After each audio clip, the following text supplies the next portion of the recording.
Oh my god, we're live.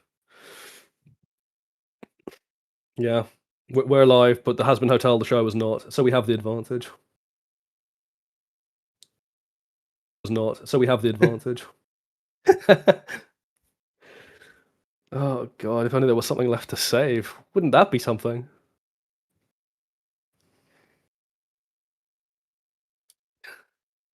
We're so professional. We'll do it live. We'll do it live.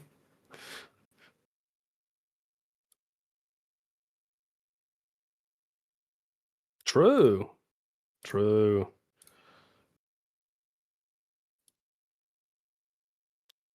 Yummy. Exactly. With this exact level of impromptu-ness.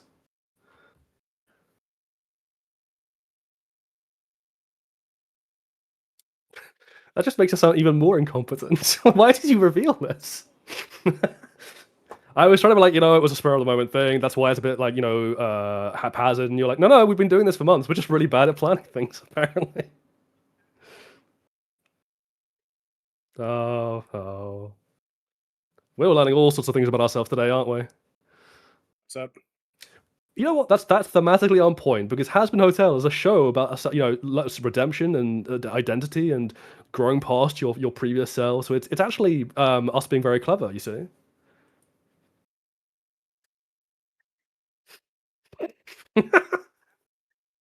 That was 100% intentional.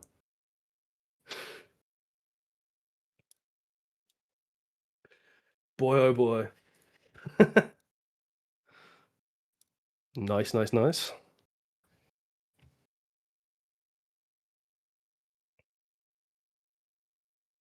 tube of views. Your tube. Your tube, comrade. Your tube. I think you mean our tube.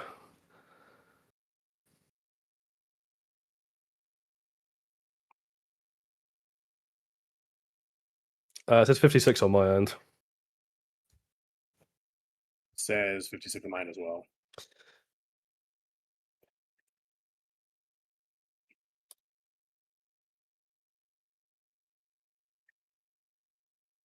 Filthy foreigners.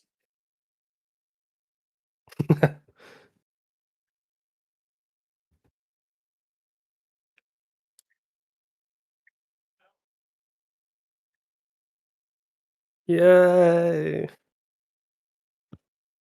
She apparently unmuted. Right, yeah. According to Andrew.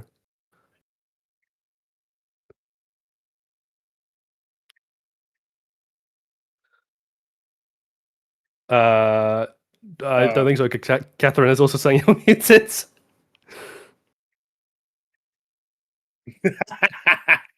That's golden. Yeah, it's the.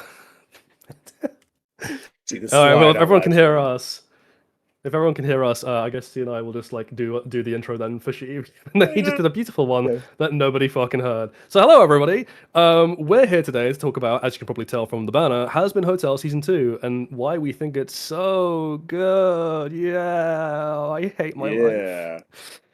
It's bad. It's great. Shocker, it's terrible. Oh, I'm already seeing people say stupid shit in the chat.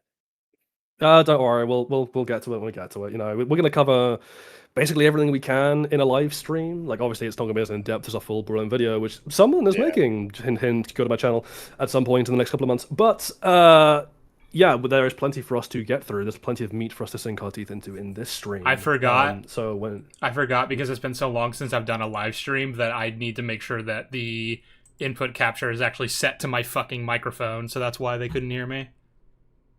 And all of our earlier dialogue about how professional we are is just getting better. It's aging so well. Hey, be nice to me. I'm running this stream. I can shut it off anytime.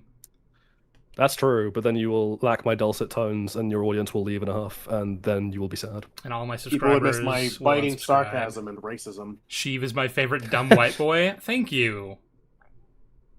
I love you too, Catherine. Who's your favorite smart white boy? Probably you. Yeah, true. All right, so I was going to start us off with plot stuff, but Sheev, I believe you wanted to start off with the cultural impact of season 2 and 1. Well, yeah, more Do generally, I just want to talk about the thing that frustrates me about online discourse when it comes to something like Hazbin Hotel, and it's not just isolated to Hazbin, but obviously this is what's currently happening to it, which is that season 1 got hit with a lot of really stupid, unfair criticisms. None of us in this panel think it's anywhere near perfect, and I think the highest rating any of us would give it is a 6, right? That's where I have it. Yep. Yeah, out of 5. Yeah, 5 or 6. You know, it's fine. It's a fine season of television. It's got a lot of issues. It's got some real promise. Got some good character work. All that stuff, you know? And it touches on, as Jolly and I are going to kind of get into later, it touches on really culturally important and relevant themes right now in today's context. And there was just a lot going for it. And it was obviously hit with a lot of criticisms because it's cringe. People hate it because there's a lot of cussing in it and a lot of things that they think make Vivian Morano, is that her name? Vivzy Pop? Madrano. Yeah, Madrano. Basically, like, she has it in her mind that because there are things like sex jokes and cussing, that makes the show mature, and people have knocked the show for that mindset. Basically, what I'm getting at is that, the show has gotten a lot of unfair flack. And now, season 2 is out, and it's bad. It's really bad. It's a lot of the things that people accuse season 1 of being, except it actually is true now. And the thing that I find frustrating about that is how many people are acting like they were right all along. Because you weren't. You just weren't right all along. You objectively were not correct until season 2 came out. You were letting your biases get in your way. There's sort of like two different groups of the same people doing this, right? Like, not same people. Two different groups who have the same kind of bullshit argument in different like avenues. One is all the crazy religious people who came out in season 1 was like, it's bad because it's not biblically accurate and satanic and all that. The kind of shit that Harry Potter got in like the early 2000s, all that kind of crap. Or just people just not being able to separate a fictional take on something from their religion classes. And that was annoying. But then there's also the whole like standard, like, oh, it was too woke and, it swore too much and it was cringe and all the kind of like really superficial levels of bullshit that like just weren't true. Well, I guess you could call it woke, but like, who cares? That's not a fucking criticism. Piss off. It being progressive is fine. That's not an objective flaw in anything. It's almost obviously. Actually, I'd say necessary for a show with these themes. So yeah, absolutely. Yeah, the intrinsic themes of the show in terms of criticizing systemic authorities and everything that goes along with that, just necessarily a progressive theme. It's anti-authoritarian. But anyway, the kind of point here is that like all these bullshit criticisms came out, and like they were just wrong. And I think the way you said it to me, Chief, was like basically people were thinking of this like it was The Boys, that it was just that the cringeness of it all extended beyond the superficial and into like just like its incredibly bad grasp of themes, whatever, which was not true of Hazbin season 1, but has now become true of it after season 2. And it is really aggravating to watch people retroactively act, like you said, that they're jumping the gun on season 1 is now somehow true, that season 1 was actually these things that they said, when it's obviously not, because they just, got lucky, basically, that season 2 did devolve in that direction. Pretty much, yeah. It's the smugness that gets to me, but it's also like this kind of thing allows people to then go, like, going forward, they'll do the same thing to other media that doesn't deserve it, because they think, well, I was right about Hazbin, even though I just objectively wasn't at the time I was making the claims I was making, but I ended up being right down the line. So now this thing is also going to get unfair, and it's just going to be a repeating cycle, and it's going to be really annoying, and I just don't want to fucking deal with it, and it's going to happen. There's nothing that any of us can do to stop it. Yeah. Although I guess this is the good time to talk about it before we get into like nitty-gritty stuff. There's like other sides of this on the defending side of things as well, where like there are defenses that people make of the show similar to what we saw with like the Acolyte or whatever, which are just fucking crazy and just need to be slapped down. So I've had people say things like that they disagree with the entire premise of the show in terms of redemption, because it's fine to do genocide as long as it's the quote unquote bad people. Which, holy shit, I guess we found the Israeli side of the Hazbin fandom. Like, what the fuck? Did Noah Schnapp tweet that? Yeah, Noah Schnapp was just there tweeting out from his server farm. God, it's such a shit criticism. And then there's the other side of things, which are things I've had today, even just within the last hour, where people kind of go like, "Oh, it's a cartoon, therefore it doesn't have to make sense." It's like, "Oh, it's all cartoons. are just silly intrinsically and stupid, and they don't have to be coherent as narratives, and they don't have to be thematically self-consistent or have actual plots.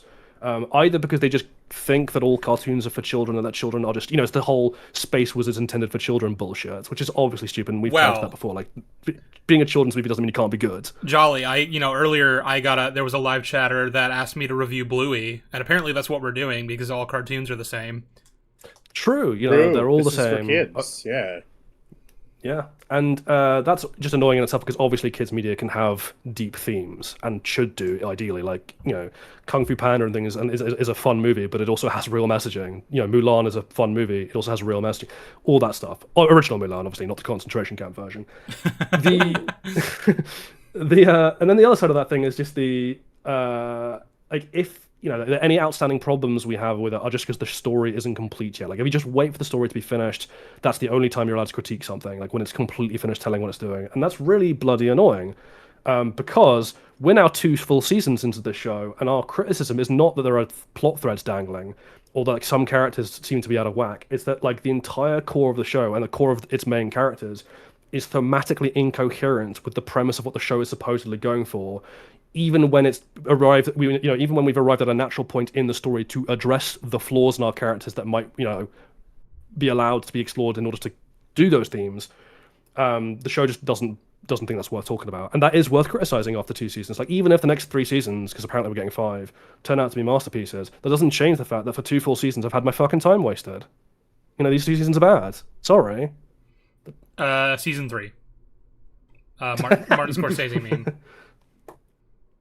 Guys, we're gonna have Loot do shit in season 3, guys. Trust me. It's totally fine that Loot is a character that I think is emblematic of this whole problem, but it's not just her. Like, Charlie does this as well, and a whole bunch of other characters. Just the idea of we had one song where we set her up as a villain, therefore just having the entire rest of the season forget that she even exists, even to such a degree that she's in the background of scenes with characters whose loved ones she tried to murder and she caused immense trauma to, and they don't even recognize that she's there. They don't even acknowledge her existence. She's just sort of there in the background. It's like she's not even real. It's completely mental until the last scene of the show where we bring her back for one really stupid scene where a man puts her in her place by discovering the power of misogyny, because that's his arc of self-confidence. Isn't that fantastic? Oh, we will get into all of this. Don't you guys worry. But yeah, blanket statement: season 2 is terrible. And I guess so we kind of talked about this a little bit, Jolly, but we compared it to Arcane, right? Which it's not exactly 1-to-1 because Arcane season 1, despite other than Arcane season 1, unlike Hazbin season 1, is actually fucking great. So that it's that season 2 is terrible is so much more disappointing in terms of my own emotional investment. I actually gave a fuck about Arcane. I wanted it to be great, and then but season 2 of Hazbin, I think, is disappointing kind of to the same extent, but for completely different reasons. Not to do emotionally, but intellectually, right? Kind of what Jolly you were telling me you were saying about its place in our culture and what it was saying and how it was needed right at the time it was coming out, and how that's just been completely fucking botched. Yeah, if anything, I think don't get me wrong, Arcane season 1 was significantly greater in quality than Hazbin season 1, but what Hazbin had going for it, other than addressing very similar themes to Arcane, which are very culturally relevant right now, is that it actually had an even better allegory, because obviously through a critical examination of religion is what's often used, particularly in places like America right now, to justify some of the worst, most horrible, most authoritarian, creep, white supremacist even creep towards the current culture we're currently living in, and that's awful. And that's, so addressing that head on by repurposing religion and actually giving it critical examination is really excellent. You could not have asked for a better time for a show that Hazbin is about to be out. You could not have asked for a better allegory. You could not have asked for better resources. This thing was backed by A24. It has Broadway talent all over. It's got people like Keith David in it.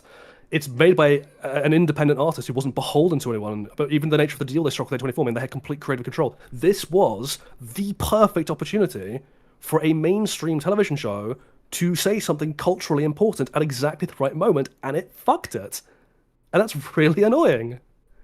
Which is especially funny because there's stuff in this season that is designed to be visually reminiscent of what's going on in politics and shit. But then they barely do anything with it beyond, man, we're going to have cool fucking TV man fight deer guy with big shark flying through the sky.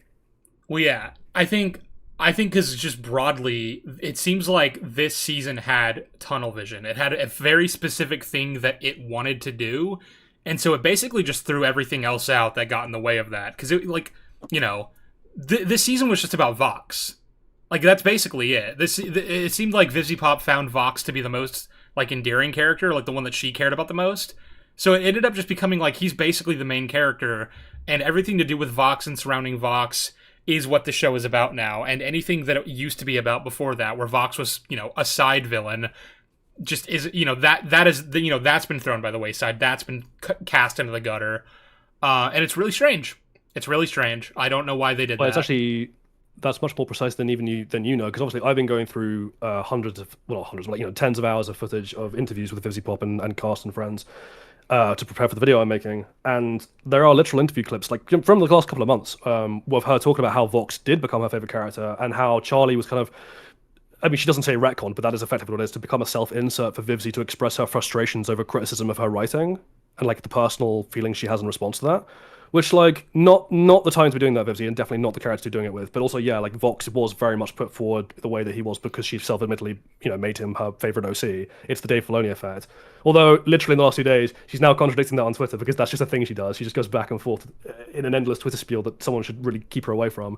Because people have been pointing out all the problems with Lucifer as a character, and now she's like, oh, no, he's my favorite character. I was like, well, okay, I don't believe anything you say at this point, Vivzie, frankly. It's also, like, I don't mean to be that guy, because obviously your favorite character can be someone morally reprehensible, but it's a little too close to home, right, that Vivzie's favorite character in the show just so happens to be the fucking psychopath, you know, media overlord who, you know, killed his way to the top and did everything in his power to, like, put everyone else beneath him so that he could be the most influential, I control everything that you see and you watch and that you find entertaining. Like, it's kind of weird that that's the character that she seems to like the most and that she seems to relate to the most. I don't want us to devolve into... Yeah, I don't want this to evolve into a Vivzie hate stream because, first of all, I just don't think she deserves that as a person. Even like I've got personal problems with the way she runs things. Like, there's a lot of things she does that I just think are, you know, morally not great. But she's not exactly evil. She's just, you know, at the end of the day, she's just an artist out of control, and like she's got growing up to do. But where it does become relevant, and like where the Vox comparison does kind of like become a bit funny, is if you look into the history of like her production company Spindle Horse, and if you look into like how she treated the original cast and crew who worked on the pilot that made her name, you know, they weren't even invited to the premiere, for example, of Hazbin season 1. Mm-hmm. Really shitty behavior, and yeah, like the fact that it's mirrored in a character who she now describes as her favorite, who is just a psychopath, an abusive psychopath, is kind of unintentionally kind of funny. Yeah. So with that, I guess we get into the plot problems. That's where we wanted to start with the actual breakdown. Where do you want to begin, Jolly? I guess let's just start with the easiest one, which is just like the character of Baxter and what he represents, because that's just really funny. God. Calling Baxter a character is a bit generous. Well, that's kind of what I mean, right? Like, so I think in was it your last Force Awakens, or is it the one that's coming out where you talk about contrivances as a thing? I mean, I do it in both, but yeah, like I make a central focus on contrivances in part 2. Coming out on the 18th, everyone, 8 days from now. Everyone go watch it. It's fantastic. I don't know why that sounded sarcastic. It actually is fantastic. You should go watch it. I genuinely mean that. But yeah, like the nature of the contrivances is often why they are bad in writing and what they do to, you know, stakes and to characterization and all sorts of things that you've covered already. Baxter just is a contrivance in living form. Like, as a character, he turns up in the first episode to basically be like, I'm a new guest at the hotel and I don't think your experiment's going to work, but I'm just here to kind of critically examine you. And then he just sort of vanishes all season, other than like being a background character, you know, just walking around literally in the background of shots. And you're supposed to, according to Vivzie Pop, again from her interviews, you're supposed to view him as a potential spy. Like, oh, he's meant to be a red herring. As like, who's the spy in the hotel? Are you? I didn't get it all, by the way. He's not in the season. How am I supposed to think about him if he's not like in the show? Yeah, and she's even admitted that. She's like, oh, I wish we'd had more of Baxter. I'm like, yeah, I wish that whoever was in charge had made that decision too, Vivzie. I wonder who that could have been. who made these choices. But no, we'll focus on Vaggy's name struggles and how that goes nowhere, but that's a different topic of conversation. But yeah, then Baxter turns up at the very end to be a Deus Ex Machina to allow the heroes all the kind of necessary information and equipment they need to like bring down Vox's plan. And he has a little like moment where his actual explanation is like, "Oh, we're such good friends because you folded my towels," and it's so artificial and so obvious. Well, okay, that, let's just for anyone who hasn't actually seen the season, I want to actually break it down so that they understand what's happening. He's not in the season other than like he's introduced in the first episode, and I think we periodically see him once or twice across the rest of the season, like maybe in the background. Like Cherry Bomb has a plot line with him for one episode where she needs him to do something, and whatever. He's barely in the season is the point. And then at the last minute, they need his help for something for the finale to happen the way the main characters want it to defeat Vox. And he just kind of shows back up.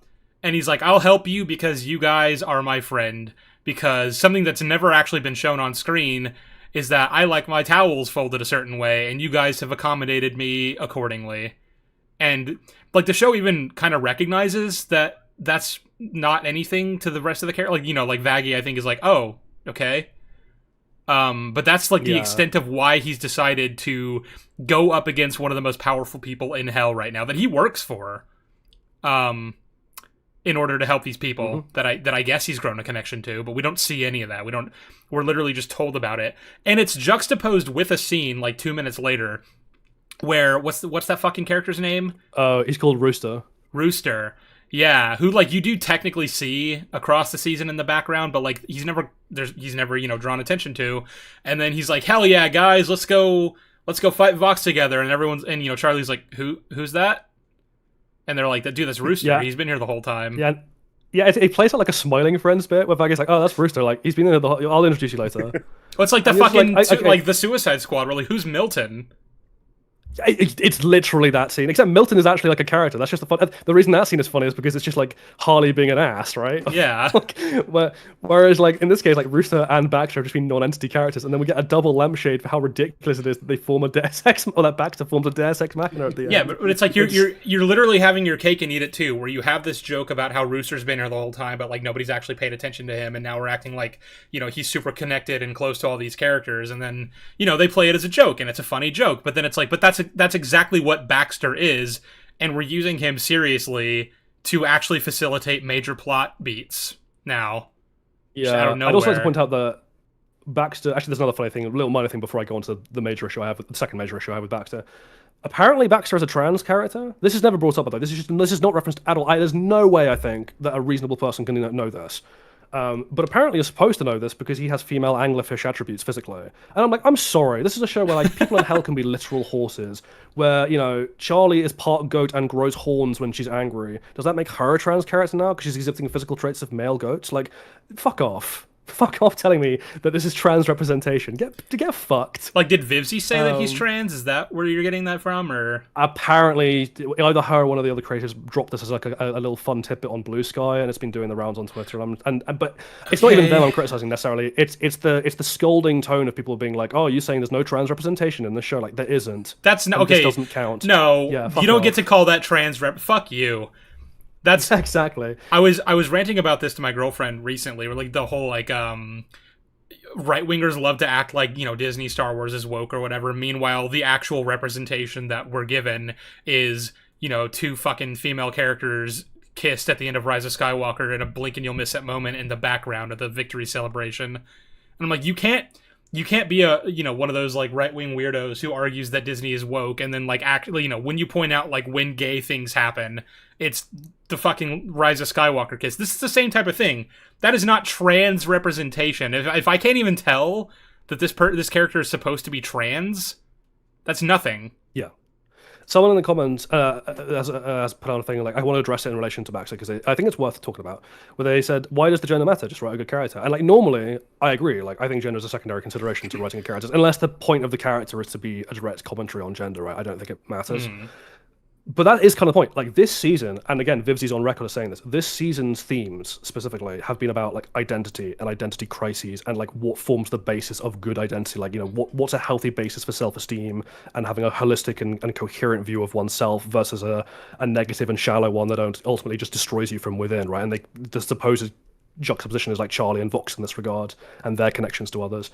And there's like the seeds of something there, but unfortunately the show just botches that entirely. But that's my point, right? Like Baxter being a trans character in a season of television that is in what is supposedly a very progressive show that focuses on themes of identity, especially when season 1 has already confirmed that part of Heaven's authoritarianism is that it is homophobic, right? That it's promulgation of this narrative of dominant equals natural equals right, which is the central narrative behind oppressive regimes of all stripes, and which is always weaponized against the gay community, like the kind of painting of them as unnatural. The idea that it just doesn't matter that we had a trans character whose transness is just like, at this point, a fucking meme, is really insulting and completely undermines the entire point of what the show's going for in its second season. So it does actually matter, I think. I guess, okay, the best I can possibly give this season in terms of the quote-unquote trans representation is, like, maybe there's something to be said about having a trans character who, A, you can't really tell is trans, because a lot of people like to act like you can always tell and you actually can't, and then B, that it's just not called attention to. Like, I guess there's something to be said about that, right? But like at that point, I'm like, was that even actually like the intention, or is it like a J.K. Rowling saying Dumbledore is gay thing, where I'm like, they retroactively decided that because there's nothing technically contradicting it, so you can just say it and get the brownie points for the representation. Well, also because the season does actually, in fairness to season 2, there's actually a moment which does do that actual thing better, which is the moment where Husk mistakes. So for those who don't know, there's two characters in the show called Husker and Angel Dust. Angel Dust is a porn star in Hell. He is like a sex worker. He's under a very abusive contract to a kind of pimp-like figure called Val. And one of his closest friends is a former overlord called Husker, who's like the bar guy at the hotel. And he's also on a leash. He's on Alistair's leash. So he can sympathize with Angel Dust, like, being in the position that they're in. And they kind of bond and become friends over season 1. And then season 2 drops little hints here and there that they might be more than that, like the relationship might be developing beyond that. And there's an episode where Husker, for reasons that make no actual sense, leaves the hotel and regresses and goes back to his old life for an episode. And during that time, he goes to a casino. Angel Dust is performing at the casino in drag. And he doesn't recognize Angel Dust at first. He's like, "Oh, that's a beautiful woman," and then he's like, "Oh my god, it's Angel," and like blushes. And some people have misconstrued that as being like, "Oh, he's not attracted to men. So he was unhappy when he realized it was a guy."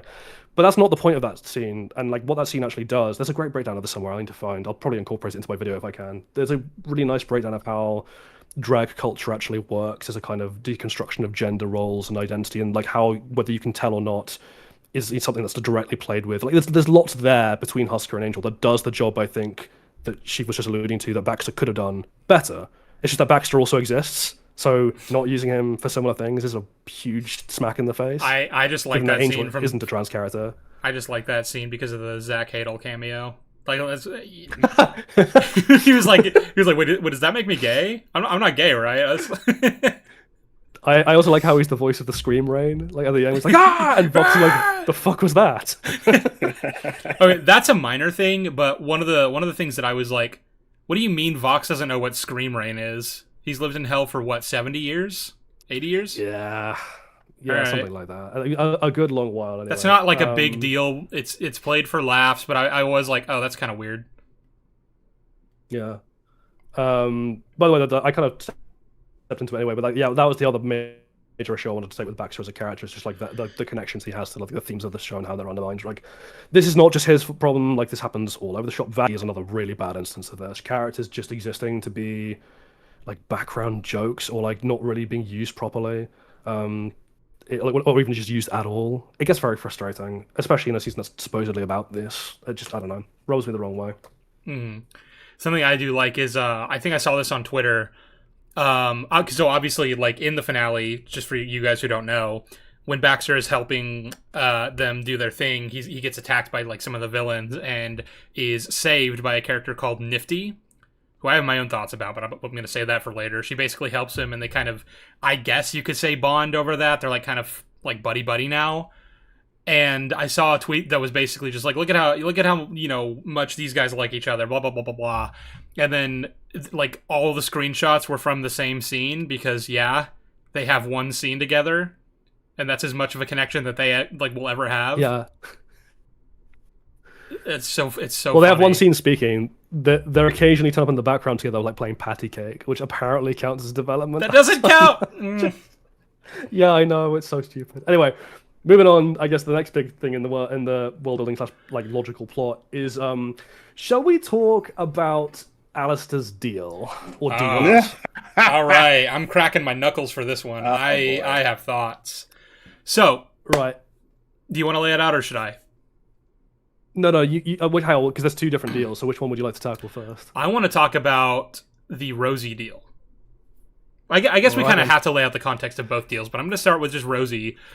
So, there's a character named Rosie that we're introduced to in Season 1 who is like an overlord who runs Cannibal Town, and she and Alistair seem to be buddy-buddy.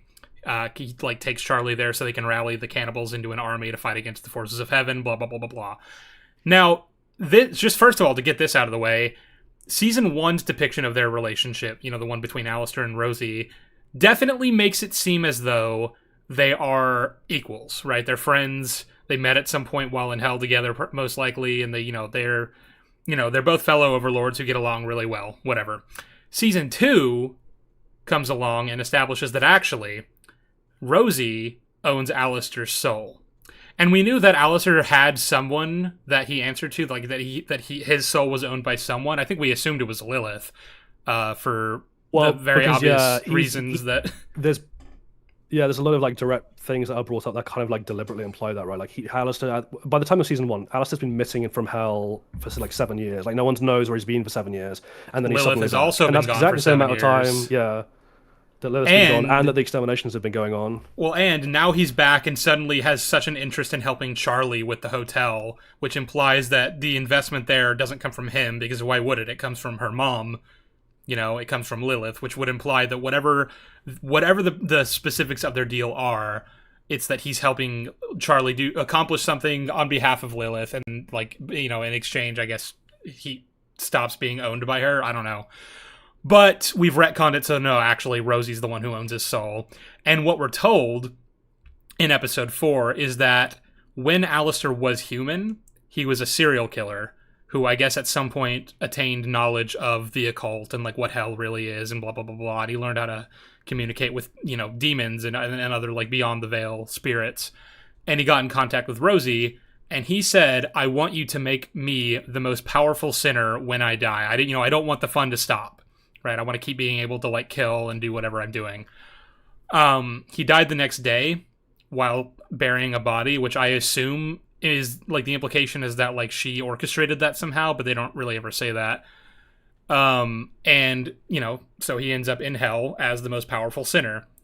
Now, I have a lot of questions about how Rosie is able to give Alistair that power, given that she herself is she said to also be a sinner, or is she hellborn? Well, so the implication, because like the thing about the way hell is structured in this universe, right? Like both the hierarchy and physically, geographically, is like it's in the kind of like the rings structure that like Dante's Inferno puts out. Like there are the rings of hell, each corresponding to a deadly sin, and in the Pride Ring, which is ruled by Lucifer directly, apparently, that's where all the human sinners are. They aren't anywhere else. They're all in the Pride Ring. So anyone in there is odds are that they're a human, not a hellborn, because the hellborn don't seem to go there for whatever reason. Presumably because they're just kept out by Lucifer. That's part one, but the part two is like she attends the Overlords meeting in Season 1, and all the other Overlords are explicitly said to be former sinners. Like they're all people who died and then acquired power through the wheeling and dealing of other people's souls in hell. Mm-hmm. Right. So the implication is that Rosie is a sinner, and again, back in Season 1, when the only thing we were told about who she is and her connection to Alistair is that they're just fellow Overlords who are chummy, that was fine because she doesn't need to be I guess a tier above him in terms of power. But now there's the question of like, did she give Alistair a fraction of her own power, or did she pull power like just kind of like magically out of the ether to give to him? Because either way I have questions, but when it comes to like if the power that he has is from her, like I guess just like a fraction of her own power, then like is she still more powerful than him, or did she take out so much of her own power that made her, I guess she was the most powerful sinner in hell, and now she's weaker than Alistair, but also she owns him, so wouldn't that still make her more powerful, considering she can just sick him on anyone? I don't know, it doesn't matter. The point is, he has all the power that she's given him to be the most powerful sinner in hell. Until his staff got broken at the end of season 1 when he duked it out with Adam. And so he goes to Rosie in episode 4 and he says, I want to get out of our deal. Apparently she has some kind of investment in helping Charlie with the hotel. We're not really given any answers about what that is. But now that he's no longer as powerful as he was because his staff was broken, he thinks that he no longer has to be, constrained to their deal. And she says that's not how it works. Like, I gave you the power. Whatever you choose to do with it isn't my problem. You're the one who decided to go up against a fucking archangel. So he's technically less powerful than he was when she gave him, when she made him the most powerful sinner in hell. But obviously that doesn't matter because all that was like required of her was to just give him that power and let him wield it how he chooses. So he doesn't get out of the deal. And that's everything to do with Rosie's deal for now. First, I think we need to lay out the other deal that you wanted to go over, right? I'm assuming it's the one between Alistair and Charlie. Well, no, that's the third one, which is like worth mentioning when it comes up. But like, I'm more meant the one between Vox and Alistair, right? And specifically how it relates to the first one, because Alistair realizes that because he's now been so diminished power-wise, he can't beat Vox in a one-on-one fight, or even like not even a one-on-one fight. He can't beat Vox because like Vox is as powerful as him and has backup from 2 other powerful overlords, which is the other 2 Vs. And so he's like, I can't take them all at once. I can't even take them when I have Husker and Nifty on side. So in order to break Vox's power while simultaneously getting my own back, I'm going to try and orchestrate events such that Vox is temporarily made the most powerful sinner in hell, thus breaking the deal with Rosie, but organized it in a way where Vox will then break the deal with me so that I'm free to attack him and regain my throne as the most powerful sinner in hell, basically. And this basically boils down to the way both deals work is really funny because the way Vox is made the strongest sinner in hell, quote unquote, is that Alistair leverages another deal he made with Charlie for a favor to get her to declare Vox the most powerful sinner in hell, and apparently her word suffices to like break the deal with Rosie. Like apparently Charlie saying that Vox is the most powerful sinner in hell just somehow makes it true. Now, the defense I've seen of that is like, well, it's because she says it on TV, and like Vox gets his power from approval ratings to the television, but also that's just cope because that's never been shown to be how he gets his power, and there's nothing in the season that sets up that. And everything we're told about how overlords attain their power is by dealing in souls. It has nothing to do with approval ratings. I know Vox is the fucking TV demon or whatever, and that he's like the media influencer, but that doesn't mean that he gets his power from approval. Like all the other overlords, he literally has to like do physical deals, either signing a physical contract like Val has with Angel, or by a formal handshake, which has been like the traditional way we've seen this all work. Just watching a television does not constitute making a contract with him, so he doesn't get power from that. But like that stupidity aside, there's also just the thing of like, okay, even if we're like Vox is now for whatever reason the most powerful sinner in hell just because Charlie says so, and this breaks the deal, this just raises questions, right? Because this doesn't Alistair first formed this deal. Well, so I was going to say, like, that shouldn't break Alistair out of the deal with Rosie because of the reasons we just went over, right? About how he told Rosie, I want out of the deal because my staff is broken, and she said, I gave you the power you asked for, you're the one who went up against an archangel, right? So even if now, technically, for whatever reason, even if we're accepting this, that Vox is more powerful than Alistair, that doesn't fucking mean shit. He should not be free of the deal because of the reasons we just fucking got for that, right? So that's point 1. Right. There's like a catch-22 on this as well, because like either Rosie's right and it's like, I gave you the power initially, but you're losing it has nothing to do with me. That wasn't the deal. I gave you the power. Once I give it to you, what you do with it is your lookout. That doesn't actually absolve you. If that's true, then Vox becoming more powerful than him shouldn't mean diddly shit in terms of his deal with Rosie. The second part though is like, if it's the reverse, if it's like, no, actually I promised you eternal power is to be always the strongest, then the deal should have been broken the moment Adam broke his staff. Yep. Because he's clearly not the most powerful sinner in hell at that point. And there's also the other thing of like, he got his powers from Rosie, not from. So once the deal is broken with Rosie, shouldn't he lose the powers she gave him? You think? But no, he just has them anyway. And then he fights Vox. And by the way, even though Vox is now the strongest sinner in hell, he loses to Alistair. Alistair, like, not even like close. Alistair thumps him. Vox has to call in a giant cosmic evil shark to come and beat Alistair. Well, so the defense that we're given for that is that even though, like, Alistair may be technically less powerful than Vox, but like obviously experience and combat and other, you know, like strategy and things like that can allow you to win against a more powerful foe. The problem with, there's many problems with that, but like the main two that I have is Alistair, as you said, is shown to be significantly more powerful than Vox in their fight. Like, it's not like he's punching up and he just manages to get an edge and then Vox has to call in his shark. Like, no, Alistair's comfortably winning that. And second of all, who do you think is going to have, you know, more combat experience against, you know, like fighting against more powerful foes? The one who instantly spawned into hell as the most powerful sinner per his deal, or the one who had to scrape and claw his way to becoming as powerful as he is by the time of the end of season 2?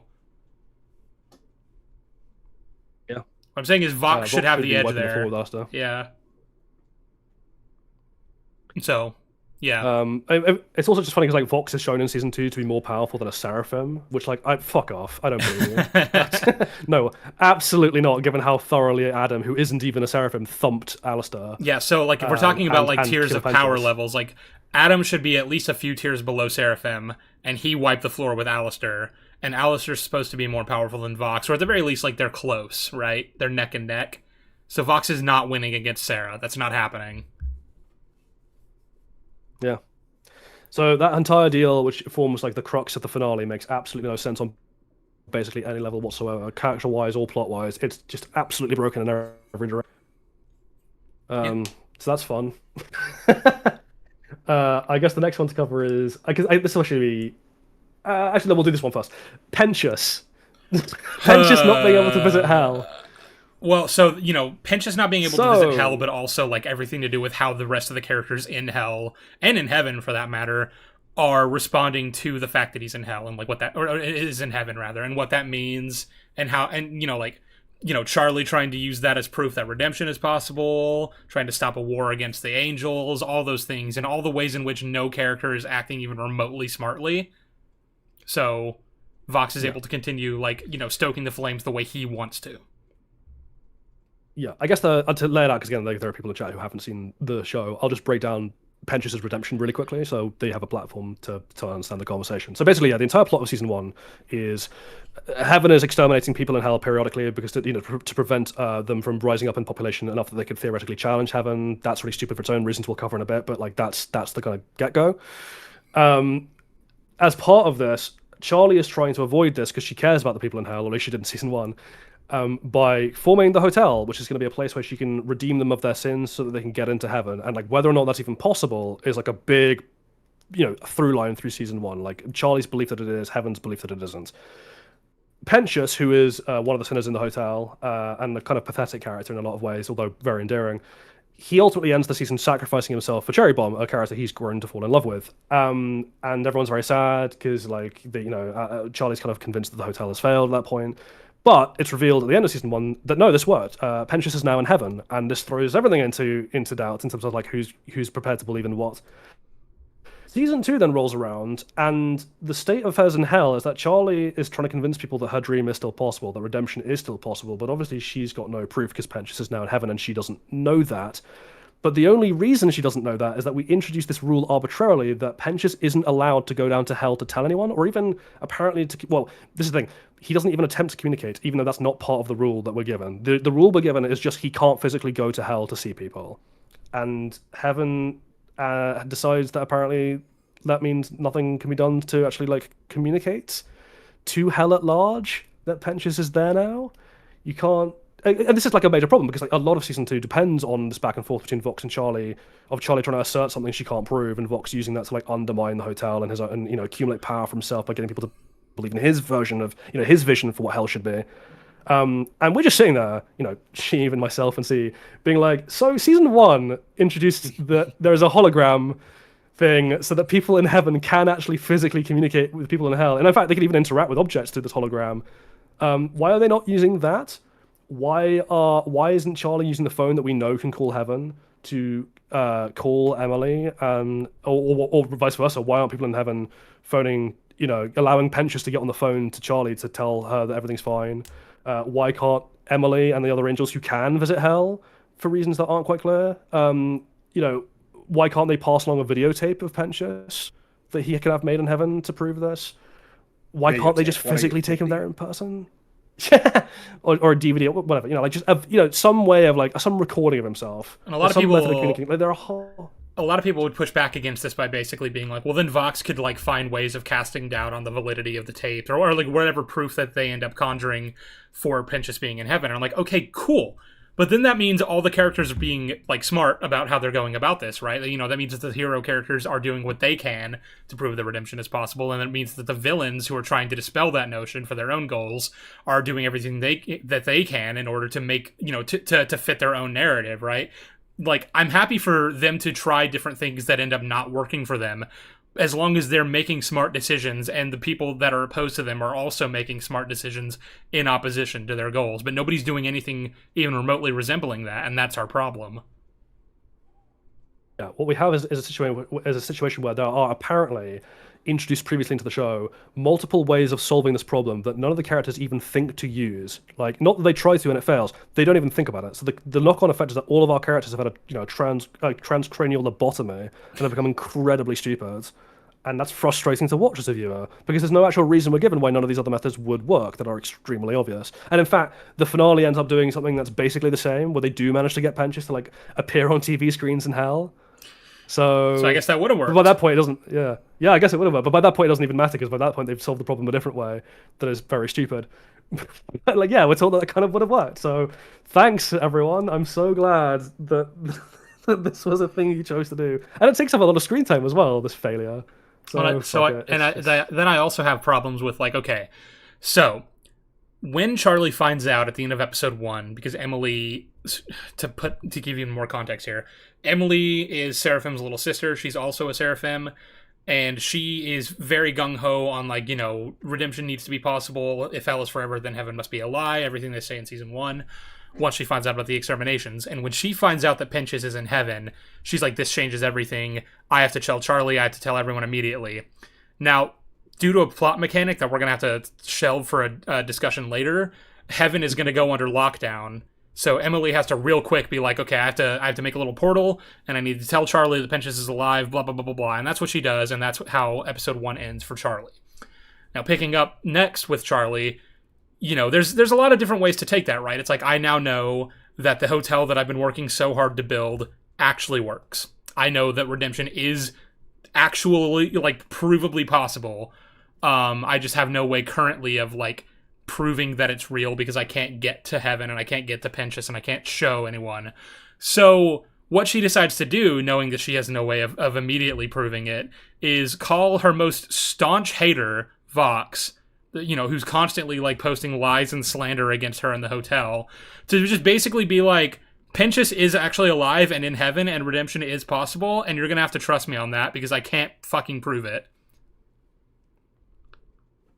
What, like, and like, what the fuck did you think was supposed to happen there? Well, I mean, Charlie's characterization is a whole thing, right? In terms of the way in which Vivzy wants to have her quote-unquote regress, which actually isn't a regression so much as just a full-on retcon. In really irritating ways that damage her. But this is what I'm getting at here, is that what I said a minute ago about, the characters being smart about how they approach things, and then the villains being smart about how they counter those approaches, blah, blah, blah, blah, blah. Where it's like, you want to have a season where, because for some reason Vox is the main villain, he's constantly spewing his own propaganda against Charlie, against the hotel, against everything that she's working to do.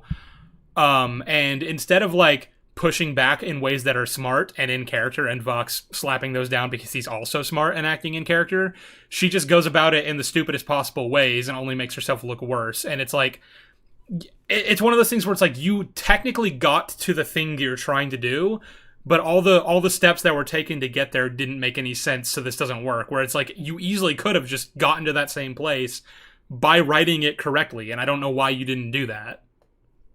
After she tries this, she decides, well, I'm gonna go on their fucking news report, I'm gonna go on their show and talk about, like, how great everything is, and how Vox just straight up lied about me. And then she literally positions herself in such a way that she can then be taken out of context right after saying, I don't like when you guys take me out of context. And it's like, this is stupid, and she isn't this stupid, and she wouldn't be doing this. This is not what Charlie would be doing. You're also skipping over the part where she decides to try and invite the people that she knows are trying to manipulate the situation for their own gain down to the hotel, puts the abuse victim, because Angel Dust's owner is one of the V's, right? Puts Angel Dust on the spot in front of his abuser, and then basically abuses a speedrun attempt to get him to redemption, which basically just involves her saying some really fucking awful things, and both directly and through implication about Angel and why she thinks he's quote unquote bad and in hell. Like telling him that he needs to dress modestly in front of his rapist. It's so grim. It's also just deeply, like, darkly funny because season 1 had her saying lines like, "Oh, I'd never want to exploit you" and stuff like that. It's like, what the hell are we doing? And this is trying to present this as like, oh, it's because she's like consumed by guilt and like mania over finding out her discovery is real. I'm like, I'm sorry, this is not how the Charlie of season 1 would react. Like, I'm fine with her going into a spiral. I'm fine with her flaws of season 1 being like taking over her in season 2 and that being a learning curve she needs to go on. This is not that. This is just a character has been completely rewritten on the fly, behave in ways that she would never have behaved. And to go back to the point we made right at the start of the video, some of the defenses for this from fans has been downright disturbing. Like, people have been like, oh, well, you know, she's never had empathy because she's neurodivergent, and neurodivergent people are characterized by a lack of empathy. No. Excuse me? Hello? Well, yeah, first of all, her being neurodivergent, not a thing that the show has ever made clear. In fact, I think the closest we've got to that is Vivsy saying that because Vivsy has ADHD and Charlie was, you know, written as sort of as a self-insert, that Charlie exhibits characteristics of ADHD, which, by the way, lack of empathy, not a standard trait of having ADHD, but also just, you know, as someone who is a neuroscientist and who has neurodivergence themselves, fuck off with telling me that like that a lack of empathy is just something you should expect from people because then they're not cognitively normative. Like, piss right off. Yeah, that's fucked. That's just fucked. Bastards. Well, it's you know, I have Stranger Things on the mind because I've been going back through that show for this video, and it's literally the same thing they're doing with Robin, right? In like seasons 4 and 5, she acts really weird and out of character, and as though she's had a lobotomy. And the defense people are giving to that is like, oh, you don't like Robin anymore now that she's more comfortable in, you know, expressing her more autistic side to the people that she's close with, you know, where she wasn't that in season 3 because she didn't know Stephen Dustin that well. Right, you don't like her the second she becomes more outwardly and openly neurodivergent, and I'm like, no, I don't care that she's neurodivergent. That doesn't mean she has to be fucking stupid, and I don't know why we keep conflating these things. Yeah, people just seem to think like out of character, like neurodivergence is just a get out of jail free card for a character acting out of character, and that's really annoying for a whole host of reasons that probably deserve its own video, and like we won't get into it too much now, other than just the frustrations we just expressed. You know, but to go back to the oh, sorry. Well, no, I was just gonna cap off what you were already saying. Yeah, neurodivergent people still have like consistent motivations and goals, and will act according to those motivations and goals, regardless of like what mood they're in. Yeah, nah, bro, she's autistic. Nah. The shocking lack of nuance and people's willingness to actually bother to do even the most basic self-education on neurodivergence and the myriad ways in which that manifests in people is not unexpected, but just deeply depressing. Ableism is fun, woohoo! Moving on. Yay! The other issue with the whole Pensius thing is like, and yeah, you alluded to it with Emily, is like part of the reason we're given for why it's suddenly impossible to communicate with heaven is that Sarah, the lead Seraphim, just arbitrarily decides to like put up a giant force field around heaven. Like, oh, we're going into lockdown until we can establish what's going on. And I'm like, okay, but how is that materially different from what heaven's position already was, right? Because like people in hell can't just access heaven. That's not how that works. Neither can the Hellborn. The only one in hell who can even make it to heaven ordinarily is Lucifer, and apparently he has to like negotiate that, right? Like he has the power to ask to be allowed to like send representatives, but he himself says that he can't physically go. So even he can't just barrel into heaven whenever he wants. So I'm not quite sure what the force field does that heaven's mere existence as heaven already doesn't do to keep out sinners. They don't even do anything interesting with that, like the idea of like, oh, maybe this all keeps out people from Earth of all, you know, that this lockdown stops anyone from getting in from Earth, and therefore like innocent people are ending up in hell who should be in heaven because heaven's overreacting in a kind of like way that you could just draw analogies to with like modern immigration responses. Yeah, or even if they're not like ending up in hell, right? They could just be like not getting into heaven, and so you have a crisis of like displacement, and like they can't physically be anywhere, and that's obviously a problem because they need to go somewhere. Yeah. Also, by the way, if you're concerned, if people can still get into heaven regardless of this force field, and your concern has always been that hell is overpopulated and therefore dangerous to you, then why isn't this force field always on? Why is this thing like a backup? Why is this like the Gungan Shield and Phantom Menace? It gets even funnier when you realize what they end up telling us about Lucifer, right? And about like what he's capable of doing. Yeah, because it turns out Lucifer's power is single-handedly capable of obliterating the shield and the gates of heaven simultaneously. So Well, I the don't. shield, which the only defense you could potentially make was to keep Lucifer from attacking directly. That doesn't work. That He doesn't can work just do because that. he can fucking destroy. But that's not even what I was saying. What I was saying was the whole like. Apparently, we find this out this season. This is a retcon they decide is okay to do. The angels were able to make it somehow that Lucifer cannot harm sinners. Which is its own thing we're going to talk about. Well, this is how Lucifer, but like so that then implies that they could have just done that to the people in hell, right? They could just make it to where like the most powerful people in hell are also incapable of harming anyone that they choose, right? So again, I don't know why you're so worried about an uprising if you can literally just block people from hurting people. You can just do that. You can just eradicate sin entirely. It's also something. Yeah, I can see you pointed this out, right? Of like, how was Vox and his army planning to get to heaven at all? Like, we're gonna Once walk, we come get on up over. there, What the hell are they gonna do? Well, Valentino asked it too in the first episode. It's like, okay, well, he just says, "Yeah, we'll figure that out." And it's like, okay, did you build an escalator? Did you build like a big cannon to put a little pod inside of and fly to the moon, a la Jules Verne? I was thinking this while watching the scene, like the first time I watched the show.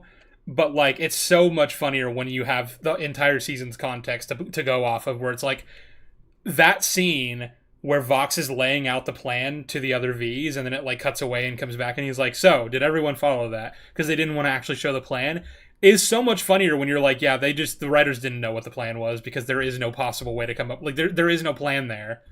It doesn't make sense on its face, so it's better to just like misdirect it, right? And I think that's hilarious. I think that's great.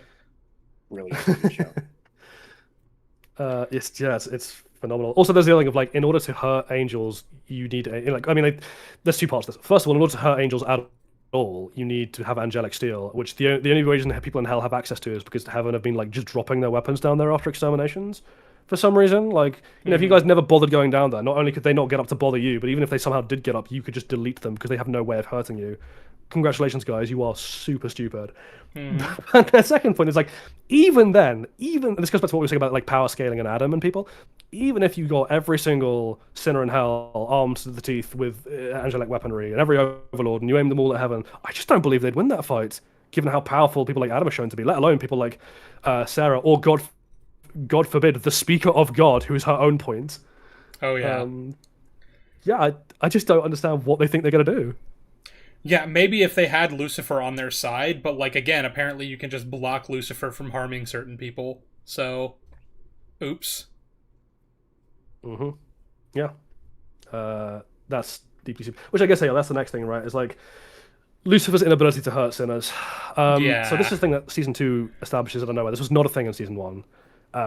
Well, I think it's worth getting into the meta of it, right? Like why they decided to make this a decision, right? Which I was kind of alluding to earlier.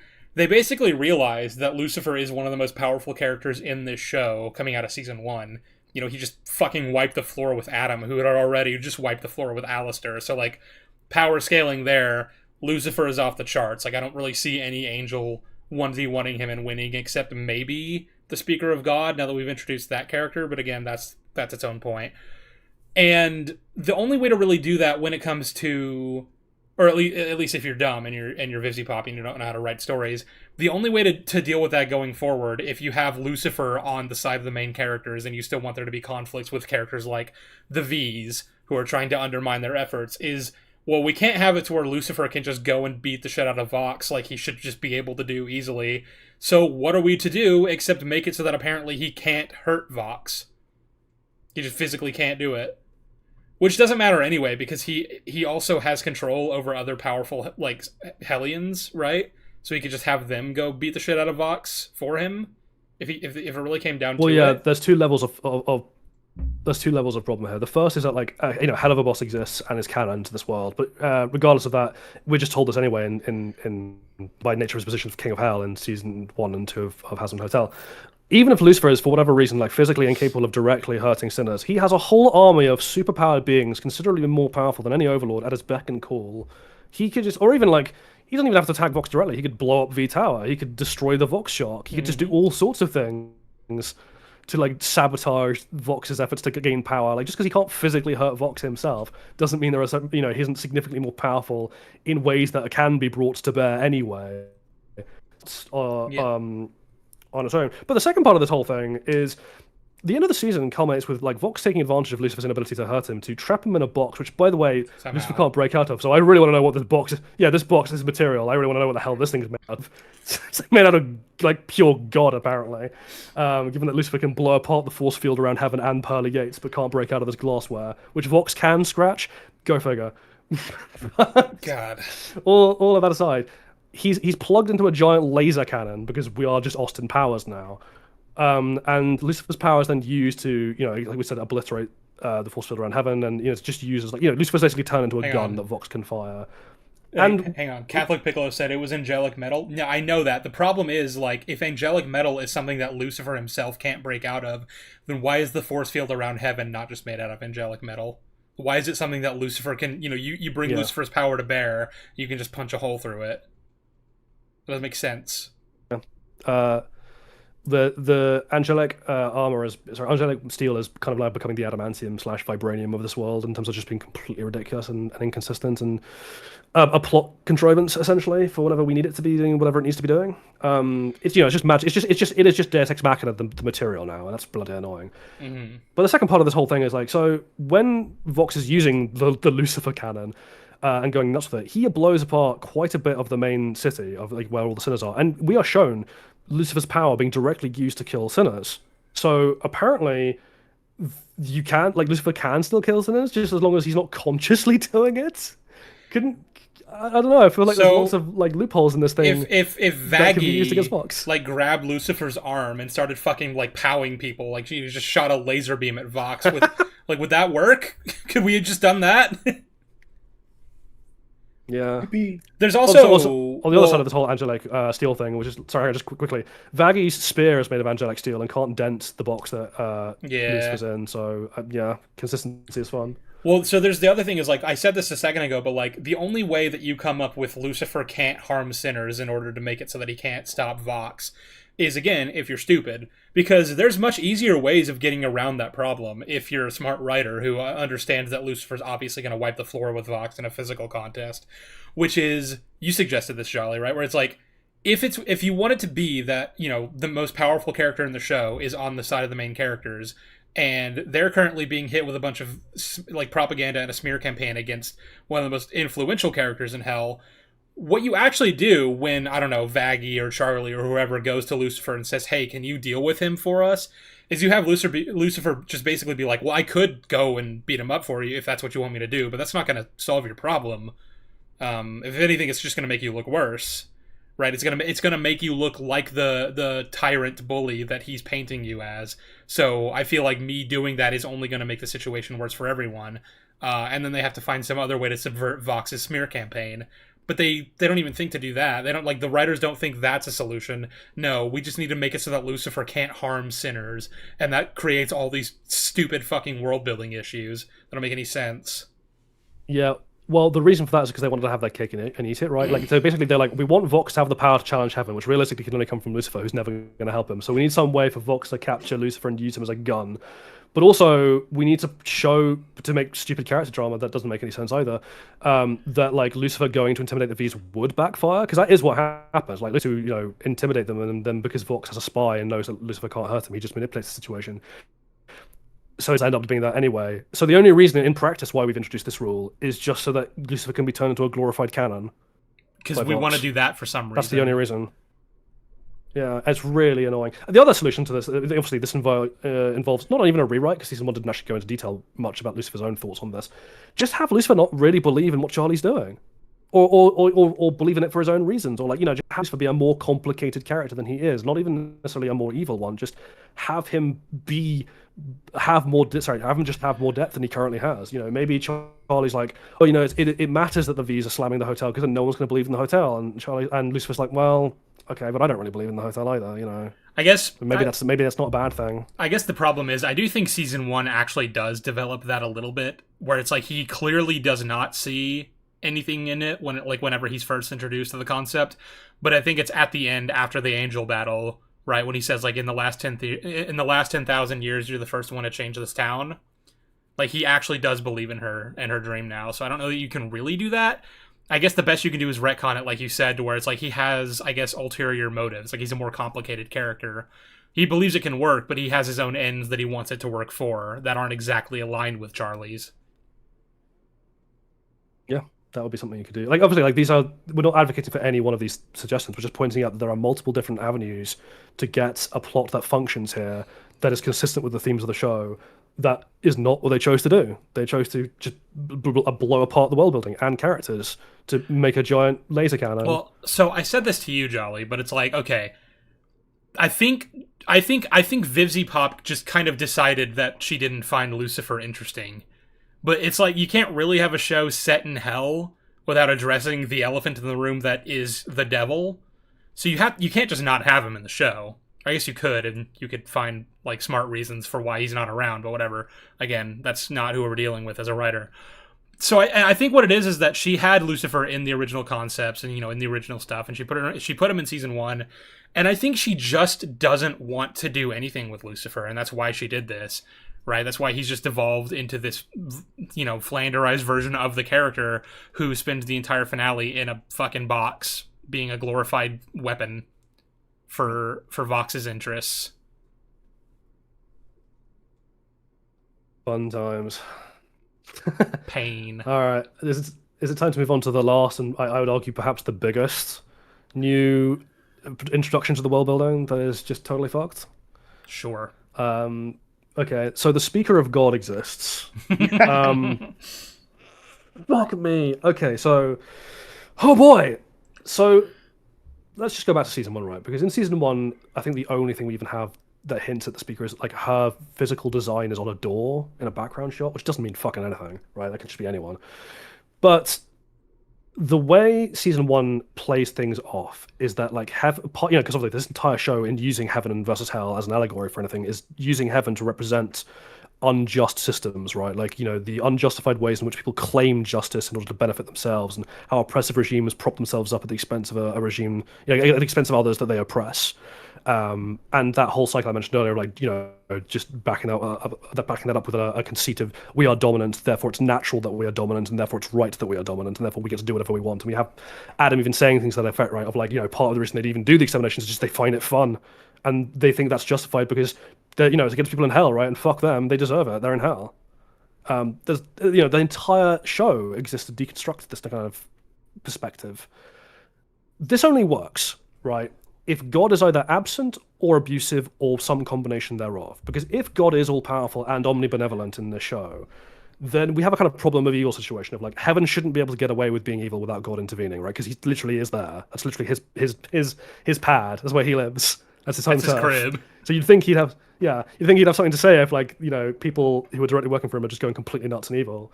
But that's not the case. He's not mentioned really at all in season 1, other than through implication. I don't think they even say the word God.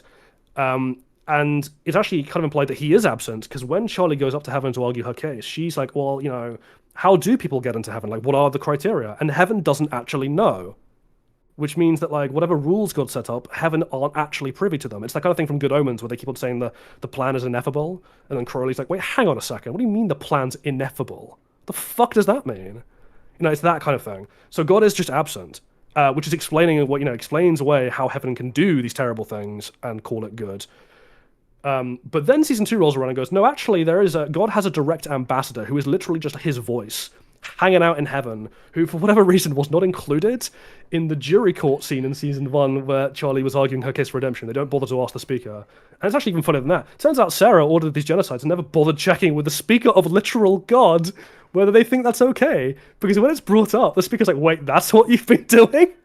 What the hell?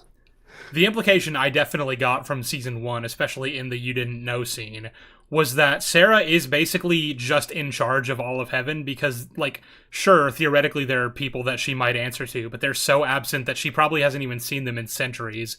and she doesn't really know what they want. She just has to go based on her own judgment calls. You know, and it's the thing we were kind of talking about, like her interactions with Emily, where she was like, I made these decisions without consulting you because you're younger and I'm older, and I have to, I wanted the decision, the horrible weight of these decisions to not fall on you the way they fall on me, right? Because she essentially is just the ruler of the world, for all intents and purposes, but apparently not. Apparently there are higher beings that she is in direct contact with. So yeah, and the thing is, like, season 1 with Sarah's character also implied a kind of like Seti from Prince of Egypt, or a Cloud Frollo from Hunchback situation, of like that her cloak of righteousness was just that, a cloak, that like underneath it all, she just enjoyed wielding the power she had against bad people. Like there's a scene like in the song where Emily finds out that this has all been going on, right? And she's trying to justify herself to Emily.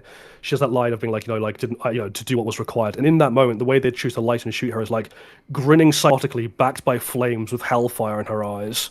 So clearly this is not a character who was meant to be like a bastion of goodness. But then season 2 turns around and goes like, no, actually it's just that she didn't bother checking, and she's actually now really upset that she killed all those people. And she's having a crisis of confidence, and like in a crisis of self-belief in her own goodness. And I'm like, this just doesn't track at all with season 1. And it basically seems to only exist to like undo the burgeoning ideological conflict between Emily's perspective and Sarah's perspective that might actually involve Emily being fleshed out as a character, or potentially even being sent to hell, which is what Sarah implies in season 1.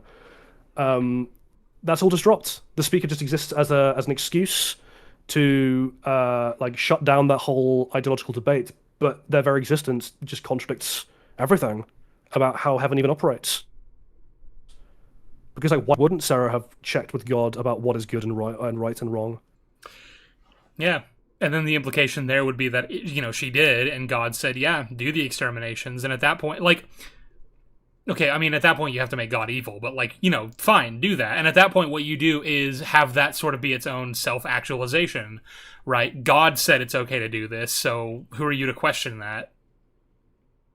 Well, yeah, and then we can have an interesting discussion about like the nature of morality and God as a representative for like authoritarian, like just the concept of authority decreeing morality. There's all sorts of really interesting things that you can thematically do with that tie into what you're trying to do with the show as a whole. But like, yeah, that's just, no, we didn't get that. God exists, apparently. He didn't like the exterminations. He didn't know they were happening, which I guess means he's not omniscient. And no one bothered to check with him whether they thought that was okay, even though heaven has now canonically been shown to actually care about what's good and right. And Sarah does actually want to do good things and is a good person. But she didn't bother double checking that genocide was okay. Just say Sarah's hot, though. Excellent writing. Excellent work, Livesy. I love what you're doing. Keep going. Yeah, no worries. What a great I guess it's like, what a good show you are. What a great show. I wanted to add this a little while back because I saw some people in the chat discussing it, and we're kind of waiting a little bit to bring it up, just because, like, you guys were saying a lot of good shit. I didn't want to sort of chime in at that point, but there's one thing, and this is a thing I discussed in one of my own videos as well. The allegation of racism in this show. Fuck off. Oh, yes. Just fuck off. So, a couple things. For one, the dynamic between Rosie and Alistair is not racist. There's nothing about it that is tied to his race, therefore it is not racist. That is just I'm not expressing my opinion. Again, people I'm expressing like what people don't necessarily know in chat what that whole debacle was. So you want to let that out. Yeah, so okay. Episode 4 of season 2 establishes that, as we discussed earlier, Alistair's soul is owned by Rosie, a character that in season 1 he's portrayed as an equal to. And people were not happy with the fact that in this reveal, she refers to him as her pet, and there's imagery of him in cages or him with like a chain around his neck and stuff. Now, that's imagery that has not only been used before in this show in reference to overlords as the dynamic between them and the souls they own, but it's also used with Alistair himself doing that against other people as well, specifically Husk. He refers to Husk as his own pet. So that's one thing that's really weird. But the other thing too is when people bring up that there's Veve from Voodoo. Oh, hang on. Just before we get to the Veve, like just to round out your point there, like the context for Alistair is that in life he was Creole, he was mixed race. And from a time that was like very, very racist. Like he was in New Orleans in the 20s, right? So like he has experienced racism himself, and so the argument is like, well, Rosie's a white character, which people have just decided. I don't know if there's any confirmation if that's actually true, because people in hell do not look like the way they did in life. Yeah, and I'm she's seeing right she's now grey in somebody's hell. I'm seeing right now somebody is saying you got to admit it's a little sus that the only two black characters in the show are pets. For one, we don't actually know what Husk is. He's played by a black guy. He could not be. I'm willing to bet they'll probably make him a black guy for whatever reason. But like Yeah. he as a character, we do not know his race. We don't. And Well, also, besides that too, regardless, that's still problematic because, like, Alistair, from what we can tell, was either white passing or like pale enough that he could at least be tolerated in that society, he's which like means an there is upper still a society. racial, yeah, yeah. So he is still weaponizing racism against somebody else. Like, just because you are black does not, or of black heritage in some way, does not mean that there aren't still tiers of racism that you can indulge in, right? That's the I entire mean, concept of Sinners is all Uncle about Tom. that. Yeah. But There's all also sorts of like too, levels to that. like we don't know Husk's race. We just factually don't know his race. With Alistair, we know his race. We Or don't know Rosie's. Rosie's race. Yeah. So we're dealing with what are effectively aliens for all intents and purposes. These are not humans anymore. Their race is still a factor when it comes to their lived experience, sure, but they're not alive anymore. They're all dead. They're in hell. But also too, there's the other element of these are bad people. I know crazy, crazy thought that the funny radio man who eats people is a bad person, but he's a bad dude. Rosie is also a bad person. These are evil Yeah, people. she's a cannibal. Right. And you know what? I'll even go as far as to say that Husk is also a bad person too, because he's also an overlord who owned people's souls. These are canonically evil characters. And while racism is never justified under any context, these are still evil people in hell. The show is not framing the abuse that they cause or the abuse that they receive as a good thing whatsoever. It's framing it as these Well, are evil people being evil to each other. yeah, that's the salient point, right? Of like, people really need to learn the distinction between what a show is morally justifying and what is being narratively justified. Like, it is narratively justifiable for characters to be racists in shows, right? Depending on what exactly the show is trying to say about the nature of racism. As you pointed out, these are evil characters in hell. Like, even amongst the denizens of hell, these are really evil characters. Like Rosie and Alistair, very bad people. So even if it was the case that Rosie and Alistair were varying degrees of racist, like, that's kind of the point, right? They're in hell for that and other things, but like, that's part of the reason they are in hell. We are making a qualitative moral judgment in the right direction on behalf of the show. Yeah. So I don't quite know why people get up in arms about that. It's very strange to me. Also, Now, on the same related note, there are actual instances of the show taking a very bad moral position on some things, like the way it occasionally makes a joke out of sexual assault. That's not great. That was really bad. Maybe get angry about that. Right, Yeah, there are maybe let's get angry actual about things to that be upset with and not here. the thing. Yeah, and there's also another point too that somebody's bringing up of their Haitian friend having a problem with Alistair being into voodoo because he sees it as a negative stereotype. Now, I'm gonna make something sort of clear when I say this because this could easily be misconstrued in a really bad way, and this has happened before. And reading the comments that I received actually made me so fucking angry I considered quitting YouTube, and I'm still kind of considering it at some point.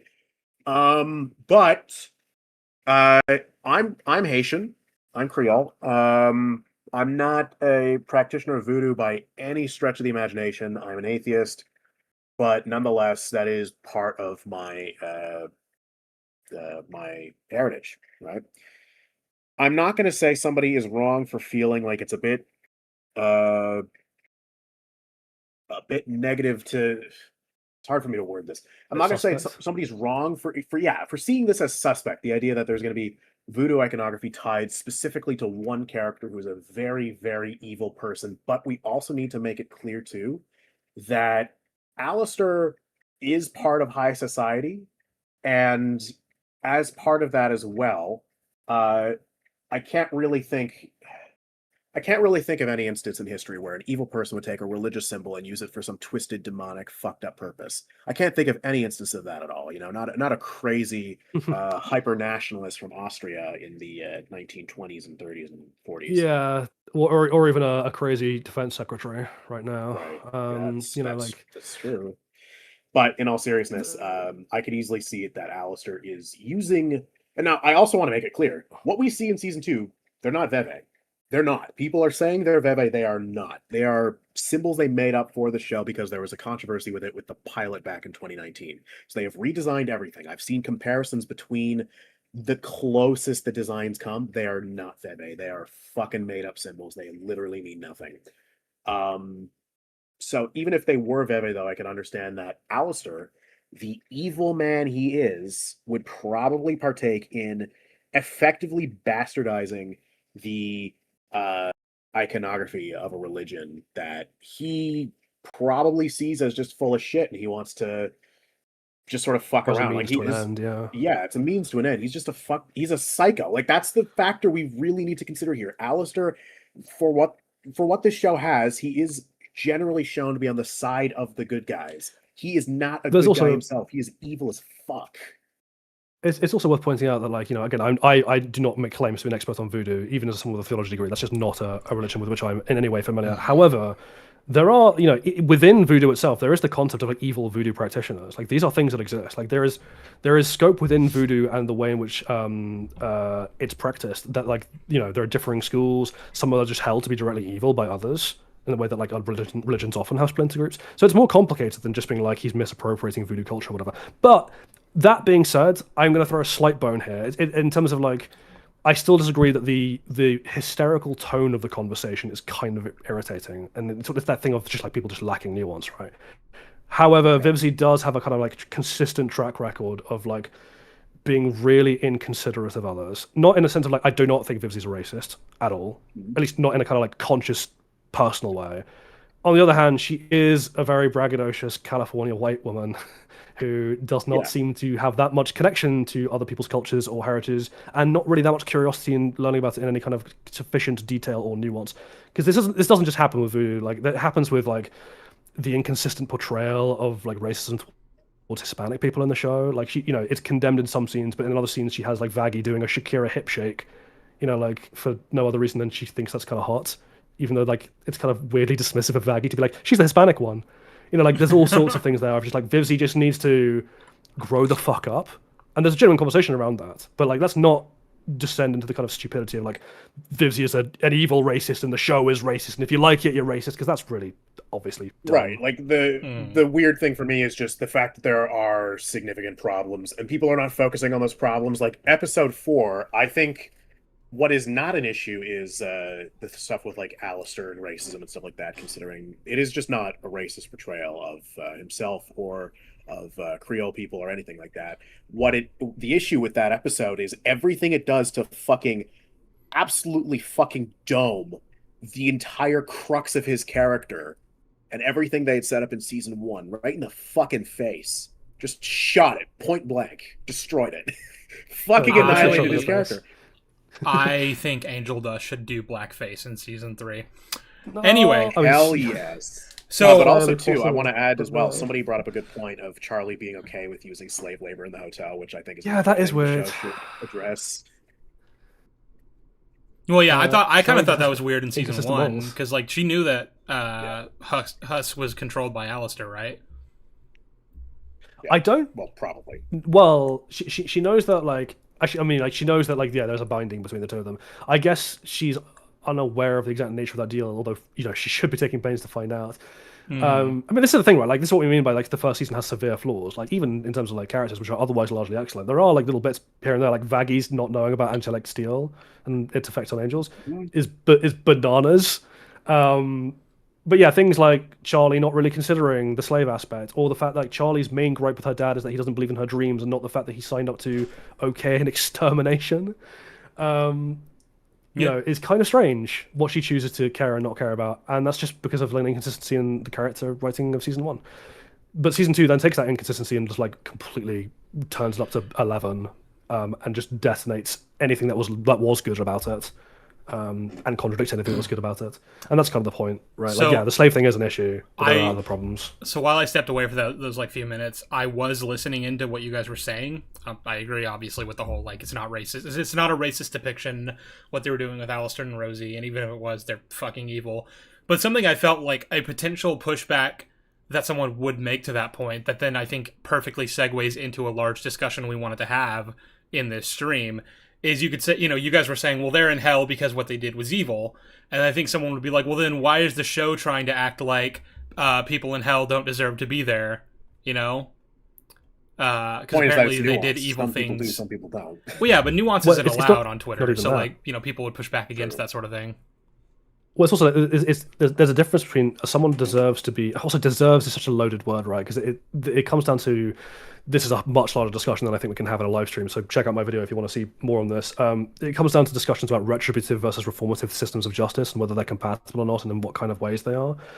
The general through line, and this is kind of backed up by the idea that like people in hell are not being actively tortured in the show, right? Like the hell is an unpleasant place, and it's punishment because of people's own internal flaws. That like it's essentially like an open air asylum where the crazy people are running it, and there's no guardrails, and everyone's indulging in their worst instincts, which means they're hurting themselves and others continuously, and there's no incentive for them to get better, right? It sucks because they suck, as Lucifer points out, not because they're in a kind of torture chamber, and like therefore there is a discussion to be had about like what things actually get you sent to hell and whether that's fair or not, which is one side of a discussion that the show is, at least in the season 1, was trying to have. But there is also the fact of like people being there. A lot of the people who are there do deserve to be there in the sense of like they did do terrible things in life that they do need to like fix themselves as people and atone for and part of that atonement is like becoming the kind of person who's going to make reparations for that and growing past the terrible person you used to be. Like that comes into like what exactly is the bar for what a proportional level of punishment for a sin, where some people are like, well, you deserve to be in hell, and Adam pushes this right of like, you deserve to be in hell forever because your sin was in some sense eternal, because the people in heaven you hurt are still there and they're still hurting, and there's an interesting conversation to be had about that. But I think the show is coming down more on the side of like the level of punishment in hell that you receive is only going to be proportional to like your unwillingness to change, right? It's how much punishment you need to grow as a person is what's proportional, and that's because the punishment is self-inflicted. Mm-hmm.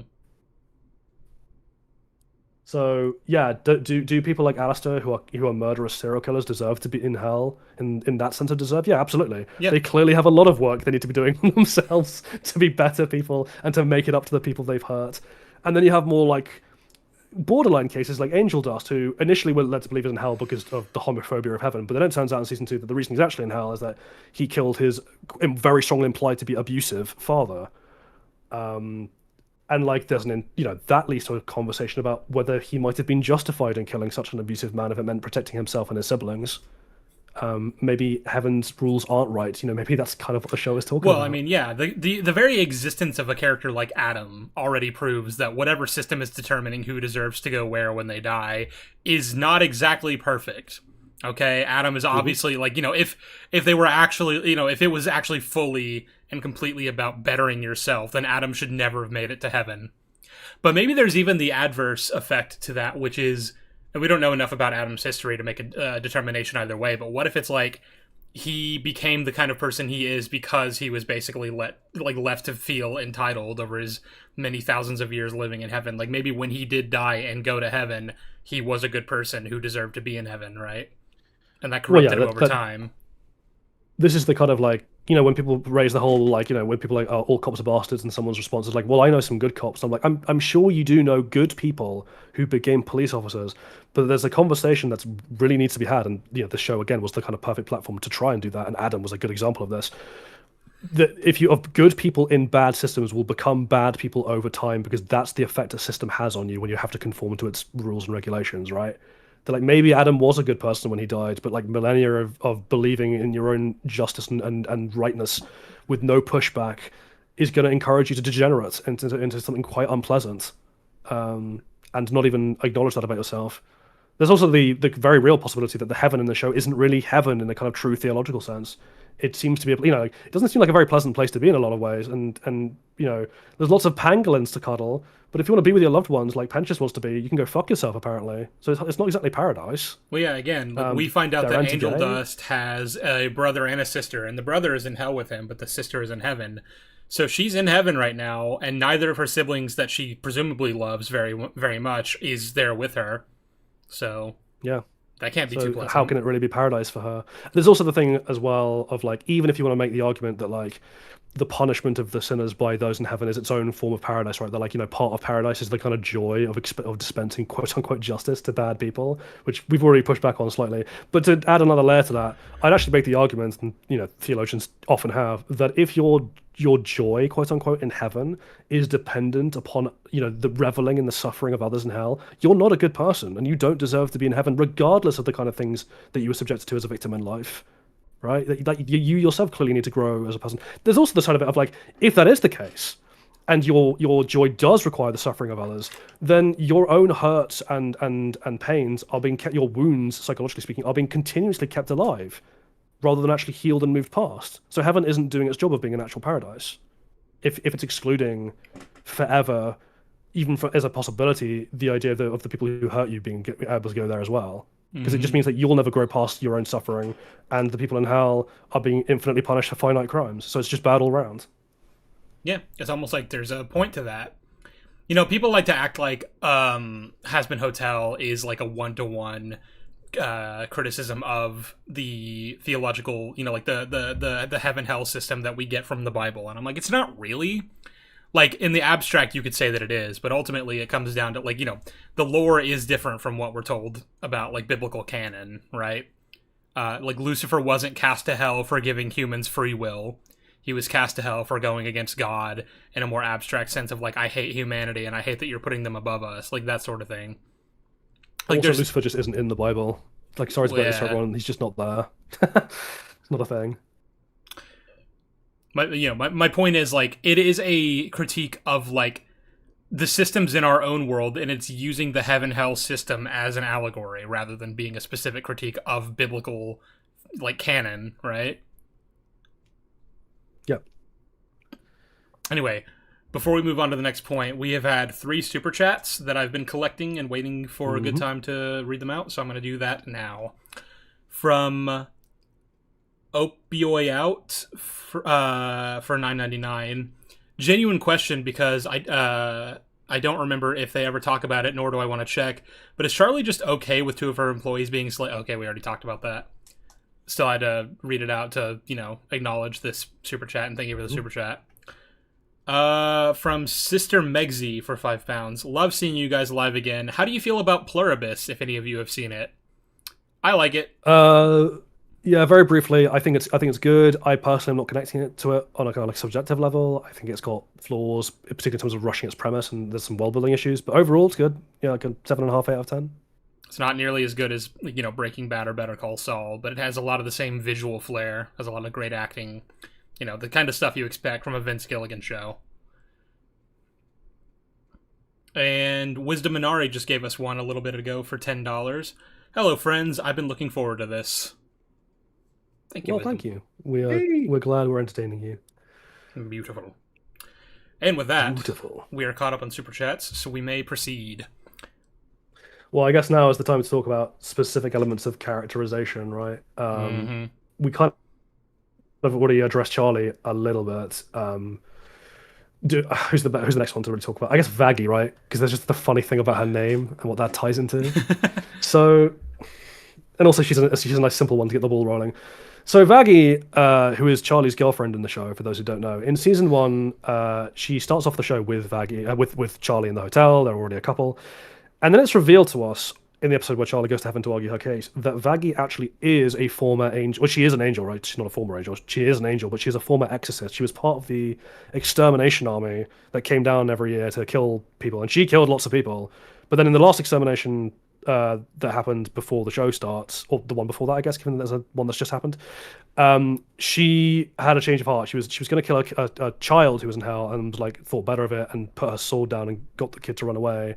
And as punishment for that, Lute, who is the second in command of the exorcists, cut off her wings with an angelic blade and tore out her eye with that same angelic blade and left her in hell.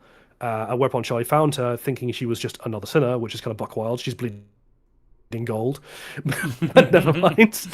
And that they are just together. And something that's brought up in both by implication and directly is that Vaggie's name seems to be a misogynistic label that Adam gave her, and that he literally says this, right? I named you after my favorite part or something like that. So her entire being in heaven was to be like a misogynist, you know, a misogynistically created and used tool by a misogynist to inflict terror and pain.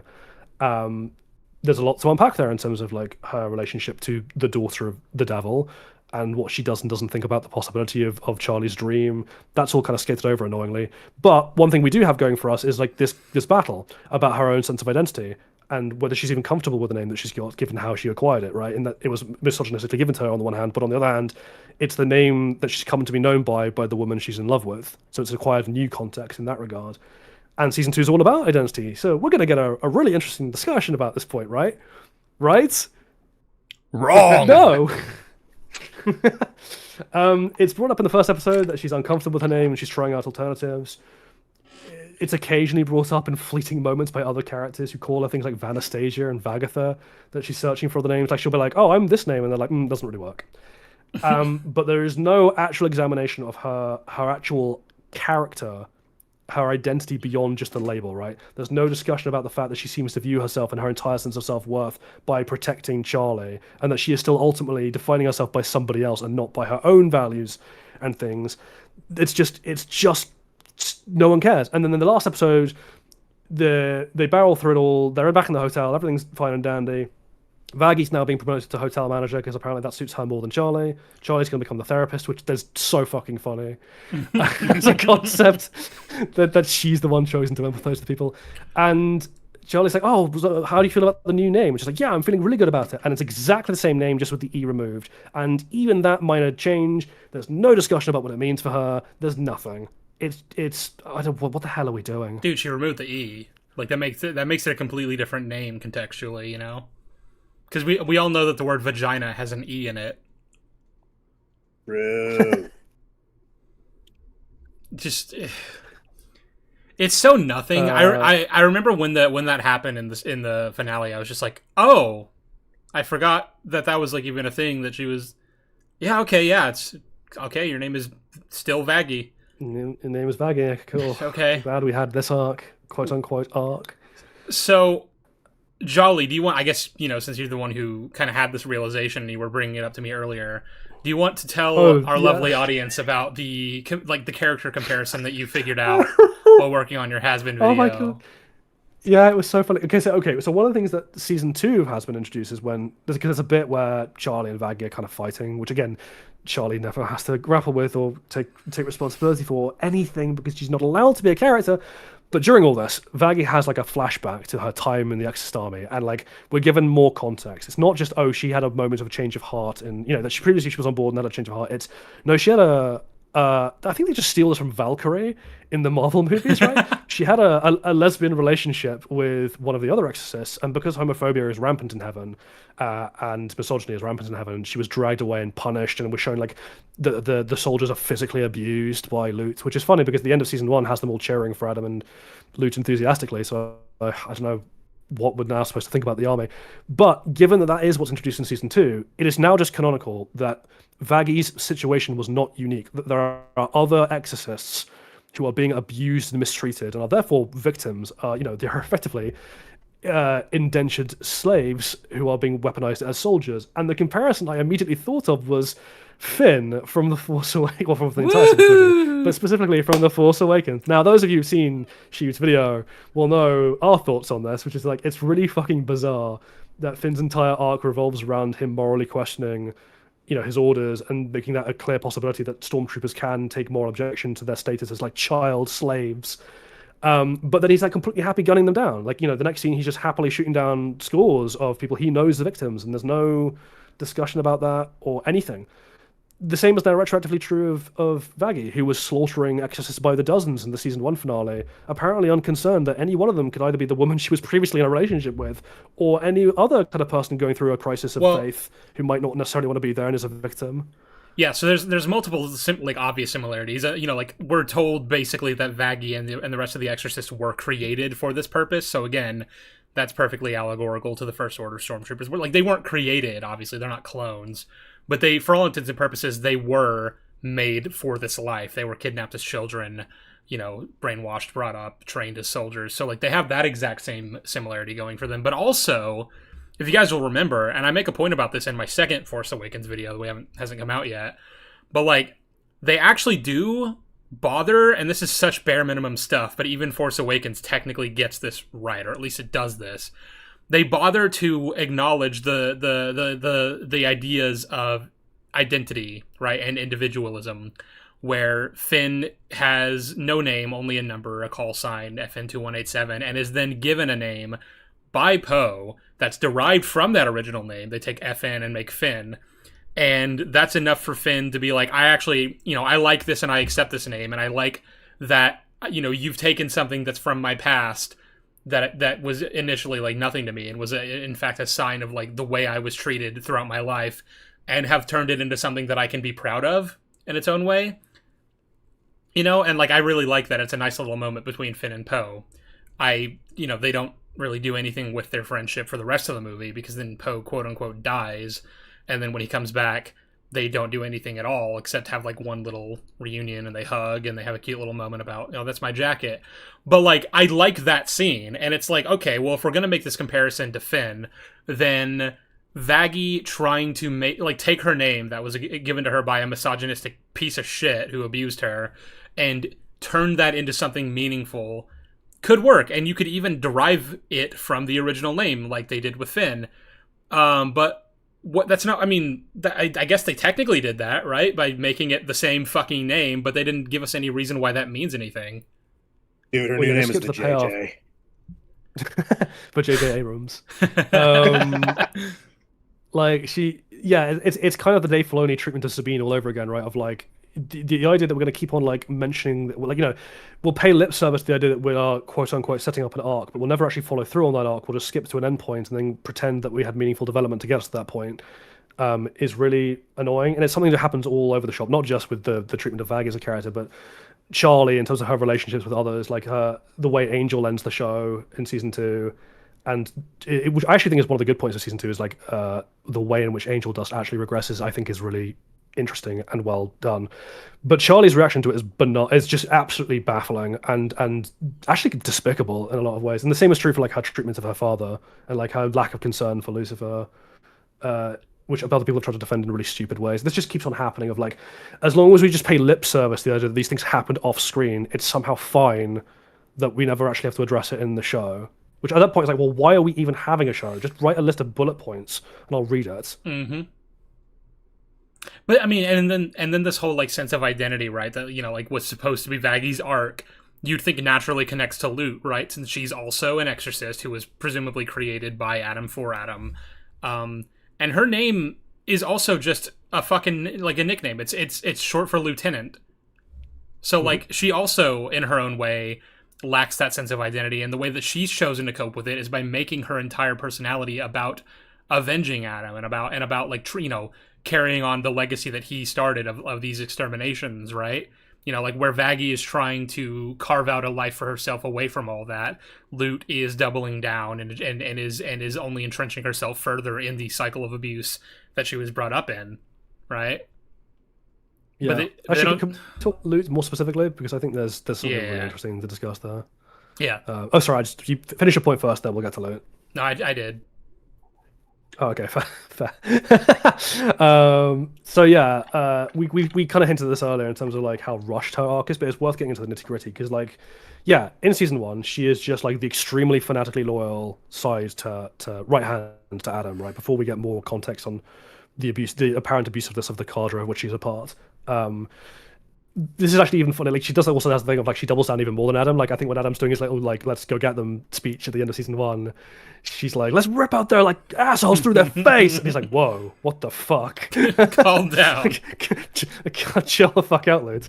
And that's like and like his death hits her very hard because of the devotion she had to him, which kind of makes sense, right? Like, sure, her name is just like mechanical. It's not like there's no real personality to her, but what little sense of identity she has is from Adam. She's someone who's been completely, shorn of any kind of like real respect or character or development from anyone in heaven. She's entirely defined by her role. The only person who ever treats her even vaguely like a person is Adam, who kind of treats her like one of the bros, right? Kind of treats her like a buddy. Mm-hmm. And like that clearly, as a result, means quite a lot to her, and she's devoted to him and his ideals, apparently without much self-reflection on that. That's a microcosm in and of itself of the whole heaven-hell system, right? It was like because because Lute is treated less horribly by Adam than the rest of the Exorcists, because she's treated by one of the bros, and that's still an extension of his own misogyny, and how that affects her. But like it's more pleasant. She kind of she really clings on to that and likes the fact that she's at the top of the pyramid and not one of the grunts, right? And so she goes all in her devotion to Adam, and like everything is defined by her devotion to Adam because it's the only thing that she can latch onto that isn't just pain. Yeah, to the point where in season 2 they basically very strongly hint the idea that she was in love with him, right? They have that she's talking to a hallucination of him in her mind that she's conjuring through grief, and she's like, "Oh, I never even told you," and the hallucination's like, "Oh, you didn't think I know?" And she's like, "Did you?" And he goes, "Oh, I don't know. I'm a figment of your imagination," which just made me think of that bit in Ratatouille, where it's like, "I don't know. This is your hallucination."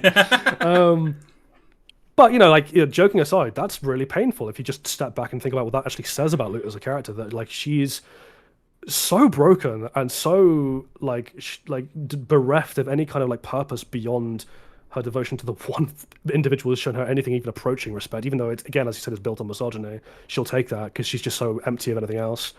And then we get the best song arguably in the show, but definitely in season 2, Gravity, which sets her up as this villain arc. It's like really promoting and they even released it before the show came out, right? Like, this is where we're going.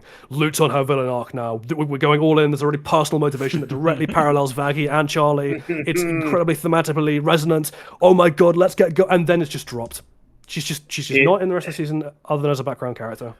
Doesn't speak. It actually breaks my heart because there's 2 moments in the later portion of the season where they reprise Gravity, and man, each time I heard it I was just sad because I knew they were doing fucking nothing with her. Like, what the fuck? Well, it gets even worse than doing nothing, because when she finally does get to like go down to hell to be like, haha, my time has come. I'm gonna go off the chain and get revenge and get even with everyone I fucking hate. Abel, who is obviously Adam's son, who has been parachuted in over her head by heaven, even though she's way more qualified than him. Because of misogyny. He's a higher being, and because he's a guy. She's like going nuts. He's a weak man. He doesn't have any control her, and so he has a little like moment of self-reflection sung by Fallout Boy, who's the voice actor, which is kind of neat because he's got a great voice. Abel's like trying to be like, what do I do? What do I do? Do I do something? Not do something? And that's meant to be trying to parallel that against Pentious, who's obviously his sin that sent Pentious to hell was that he did nothing, right? When he could have done something to prevent bad things from happening. So we're paralleling those two, and Abel's like, what do I do? What do I do? What do I do? I should grow a pair. I should do something. I should man up. Cringe. And he jumps in front of Lute, and he's like, there's no cause for attack. Bitch, you better fall back. And they even show like a vision of Adam rising behind him with his voice layered over. And it's meant to be like this empowering moment of like, Abel's like come into his confidence. Like, no, what's actually happened is a male character has taken a female character who is in a really horrible place because of misogyny that hasn't been addressed yet, and tells her to shut the fuck up because she's a bitch.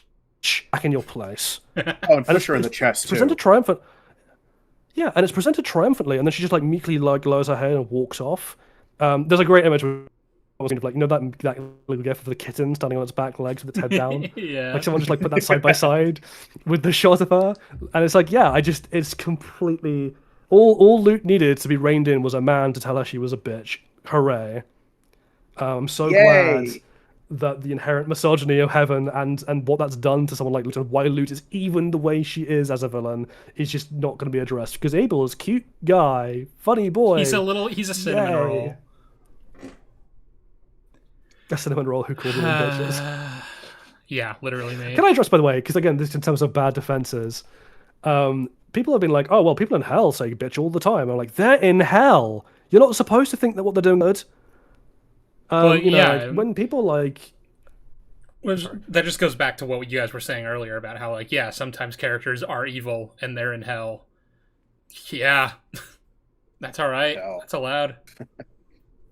Well, so regardless of whether you think they're evil, it's like people are in hell because they need to do a lot of growth to become better people, and part of that growth is realizing that there is an inherent misogyny in calling a woman a bitch, or in calling anyone a bitch, given why that word even exists as a slur in the first place.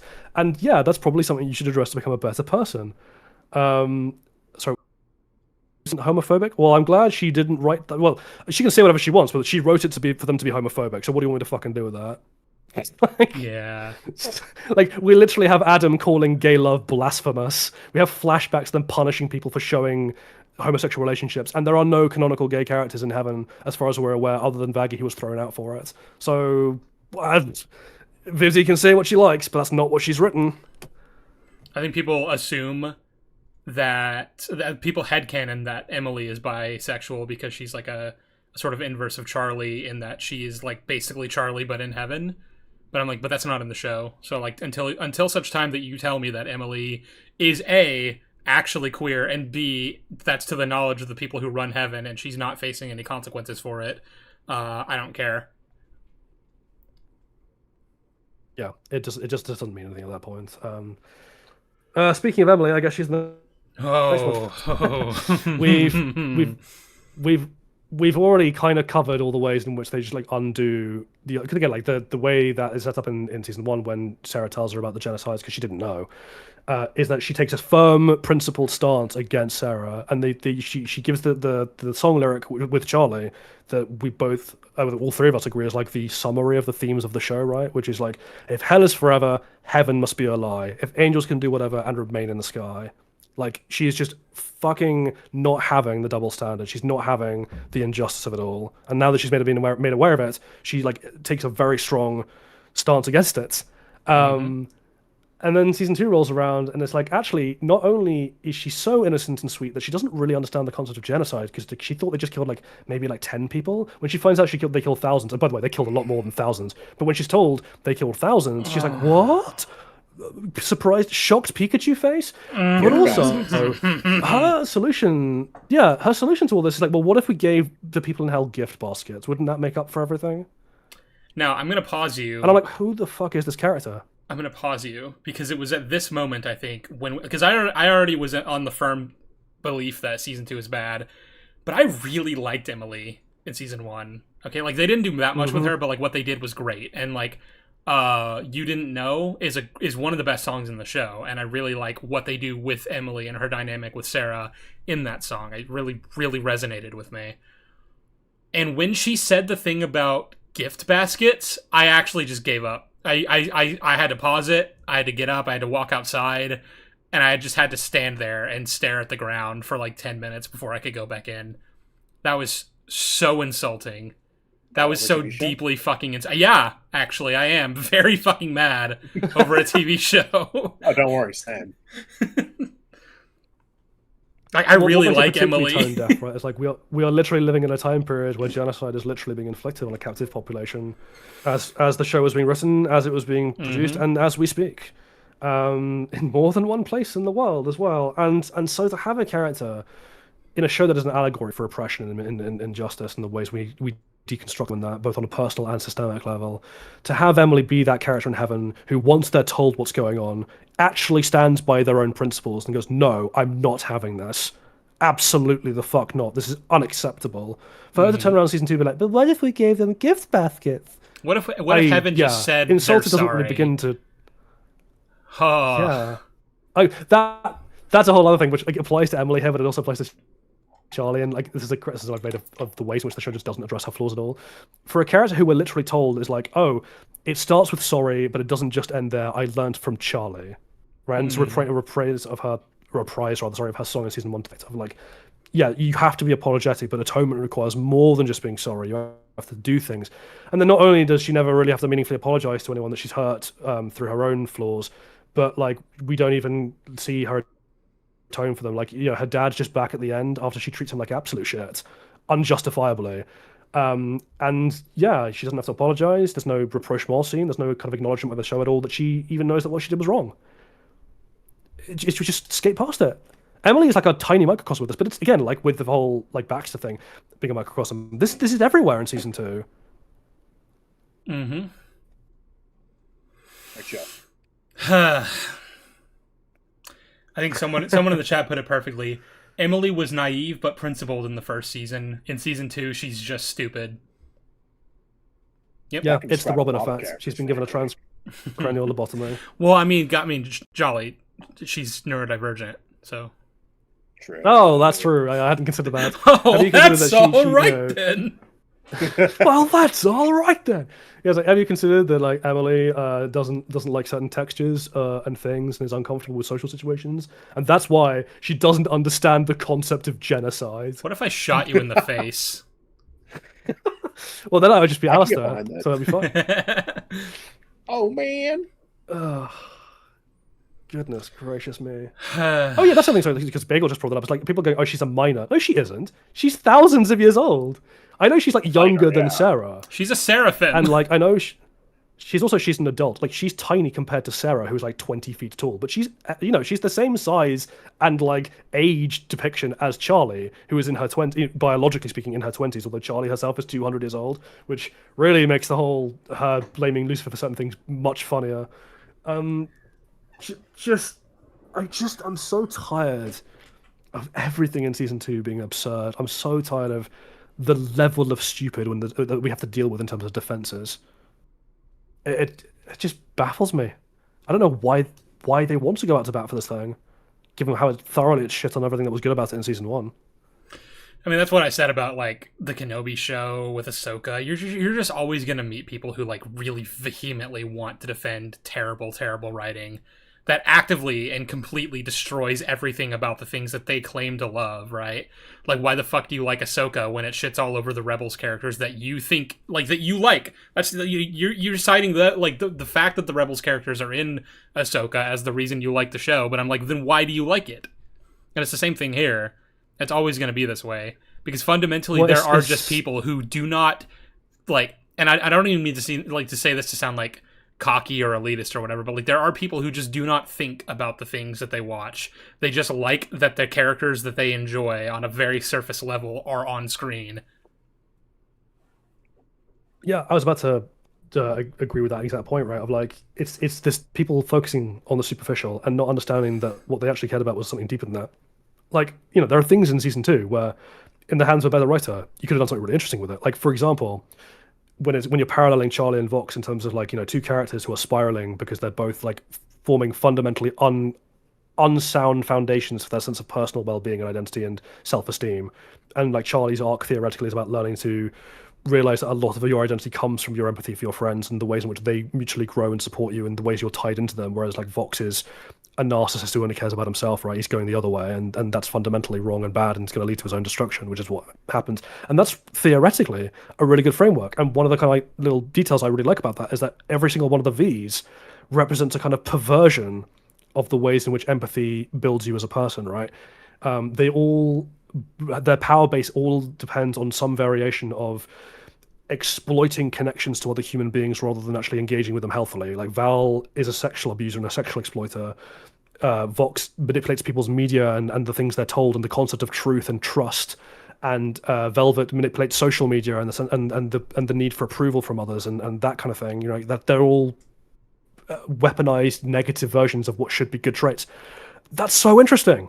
Do things with that, but you can't just point to that as like they made lip service to that, therefore the show is good. No, you actually have to earn these things. You have to actually build on them. You have to develop them. You have to flesh them out. Otherwise, they're not just worthless. They're actively like insulting. They're actively like just a badge of all the ways the show fucked up. Yeah. So, in other words, the depiction of Emily's great, and we have no notes. I guess the last thing to talk about the characterization then, because like none of us here are like experts in like musical theory or construction, so I don't think we're qualified to weigh in on whether like songs were, in a kind of objective sense of the word, good in terms of their mechanical construction of like the music, right? We just can't really talk about that. There is, however, something that is very different between season 1 and 2 that I do want to talk about in terms of the music, and that is how it ties into characterization. The comparison I made to you, I think it was Shiv, was like in season 2, music gets used the same way that the montage position music got used in Arcane season 2. We're no longer using music to develop characters or to develop the world. We're just using it to restate things that we already know about characters to fill time, which means that it's hollow. As catchy as a tune might be, as like punchy as the lyrics might go, it's ultimately just like popcorn. There's nothing really there to grapple onto in a kind of deeper sense, and that's still just true. I don't. For most, like again, other than Gravity. It's true for most of the songs in season 2. Yeah, I don't know if either of you guys watched the Disney movie Wish when it came out a couple years ago, but that's basically what every song in that movie is. And I could not help but think of Wish every time a song came on. Like, I'll give the show this. They're better songs, at least like technically, from what I can tell. But again, I'm not qualified to talk about the construction of a song. But like I find them better. At least I enjoy them more. But they have the same like thematic presence, like you were saying, where they're hollow. They don't actually progress anything. They don't progress the plot. They don't progress. Well, I guess they technically they don't progress the character work. They don't progress like the point of what's being done. Whereas like in season 1, I can't think of a single song that didn't do that. Even if it wasn't one that I particularly enjoyed. Like I don't really care about Respectless, but that did a lot. That actually did a lot to like thematically in the show. And then you get like songs like my favorite ones like Poison, Loser. Oh, Poison is so good. Hell's Greatest Dad, Stayed Gone. You Didn't Know is fucking excellent. Happy Day in Hell. Happy Day in Hell. Ready for Forever. This. Hell is Forever. The finale song, excellent. Like all of them are great songs on their own and like are technically very well done and very impressive, but they also have so much narrative weight that is completely absent from almost everything in every song in season 2 that isn't Gravity or Seraphim's song. Which Seraphim's song is great, but it kind of doesn't work when the character in question that is Sarah doesn't fit with the one they're trying to do in this season that the song is given to. You know what I mean? Yeah, this is the I think it's called Confession. Confession's a really good song. It does really good character work for a character that isn't Sarah. Like that character does not fit at all with Sarah. Not in the sense of like, oh, she's changed. It's just inconsistent. It's like it's logically incoherent. That song should belong to a different character, and it would be excellent.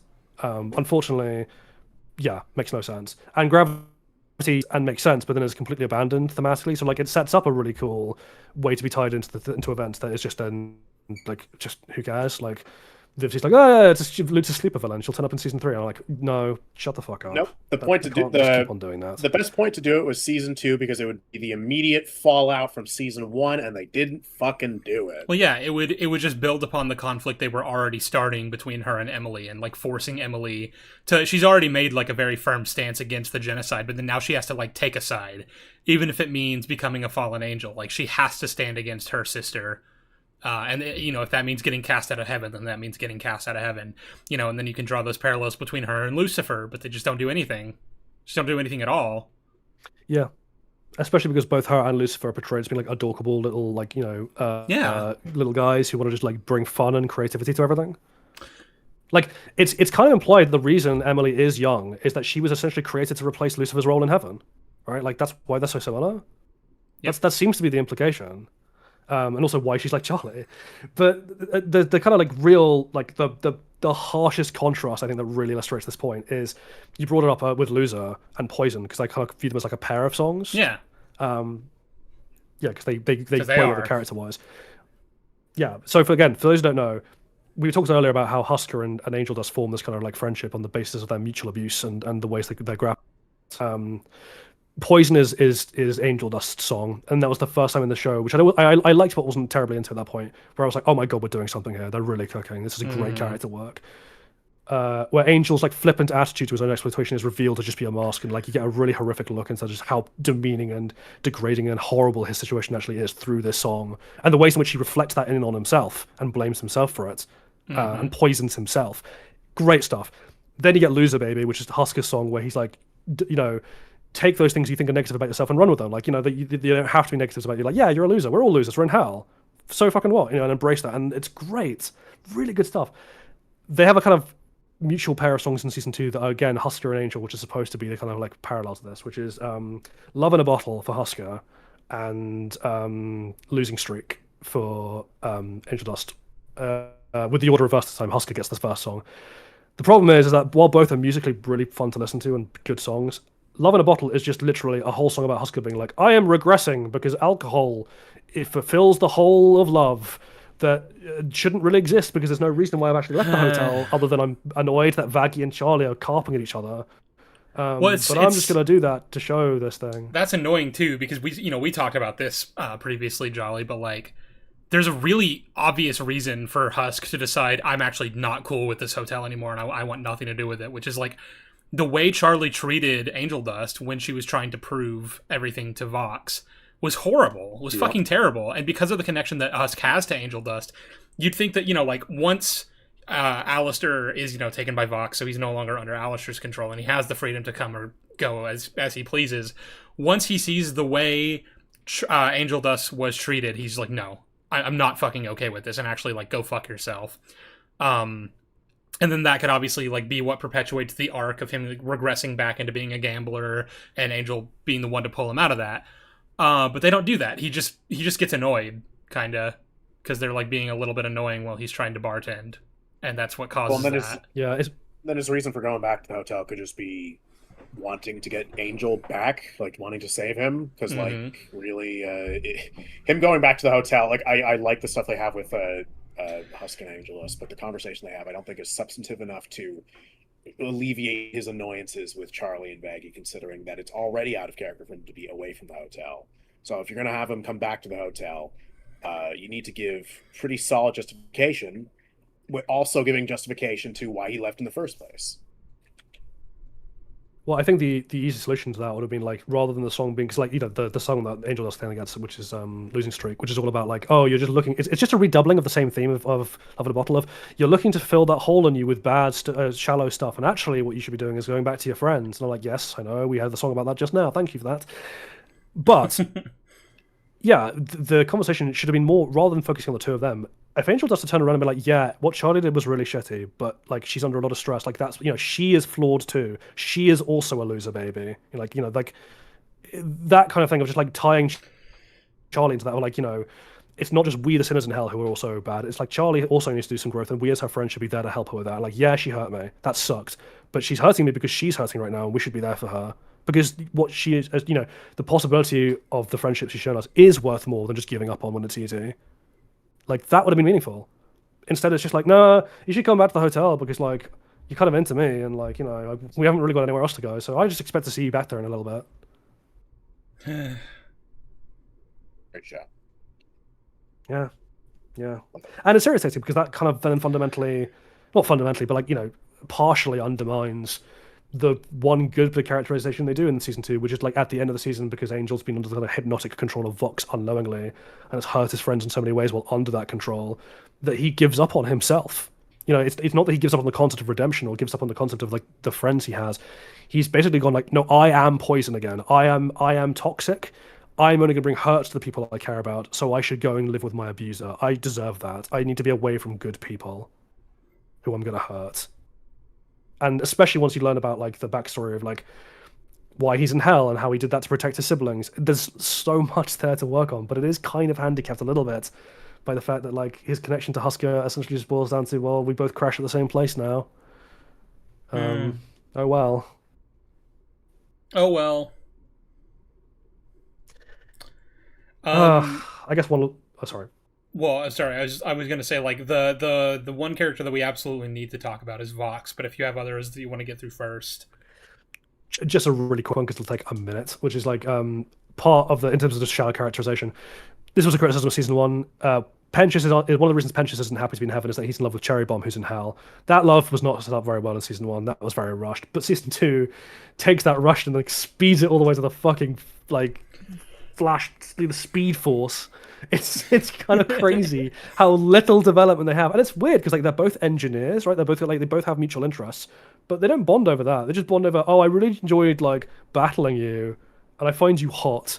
That's their entire relationship. Hey, anyway, yeah. I've had situationships built on less.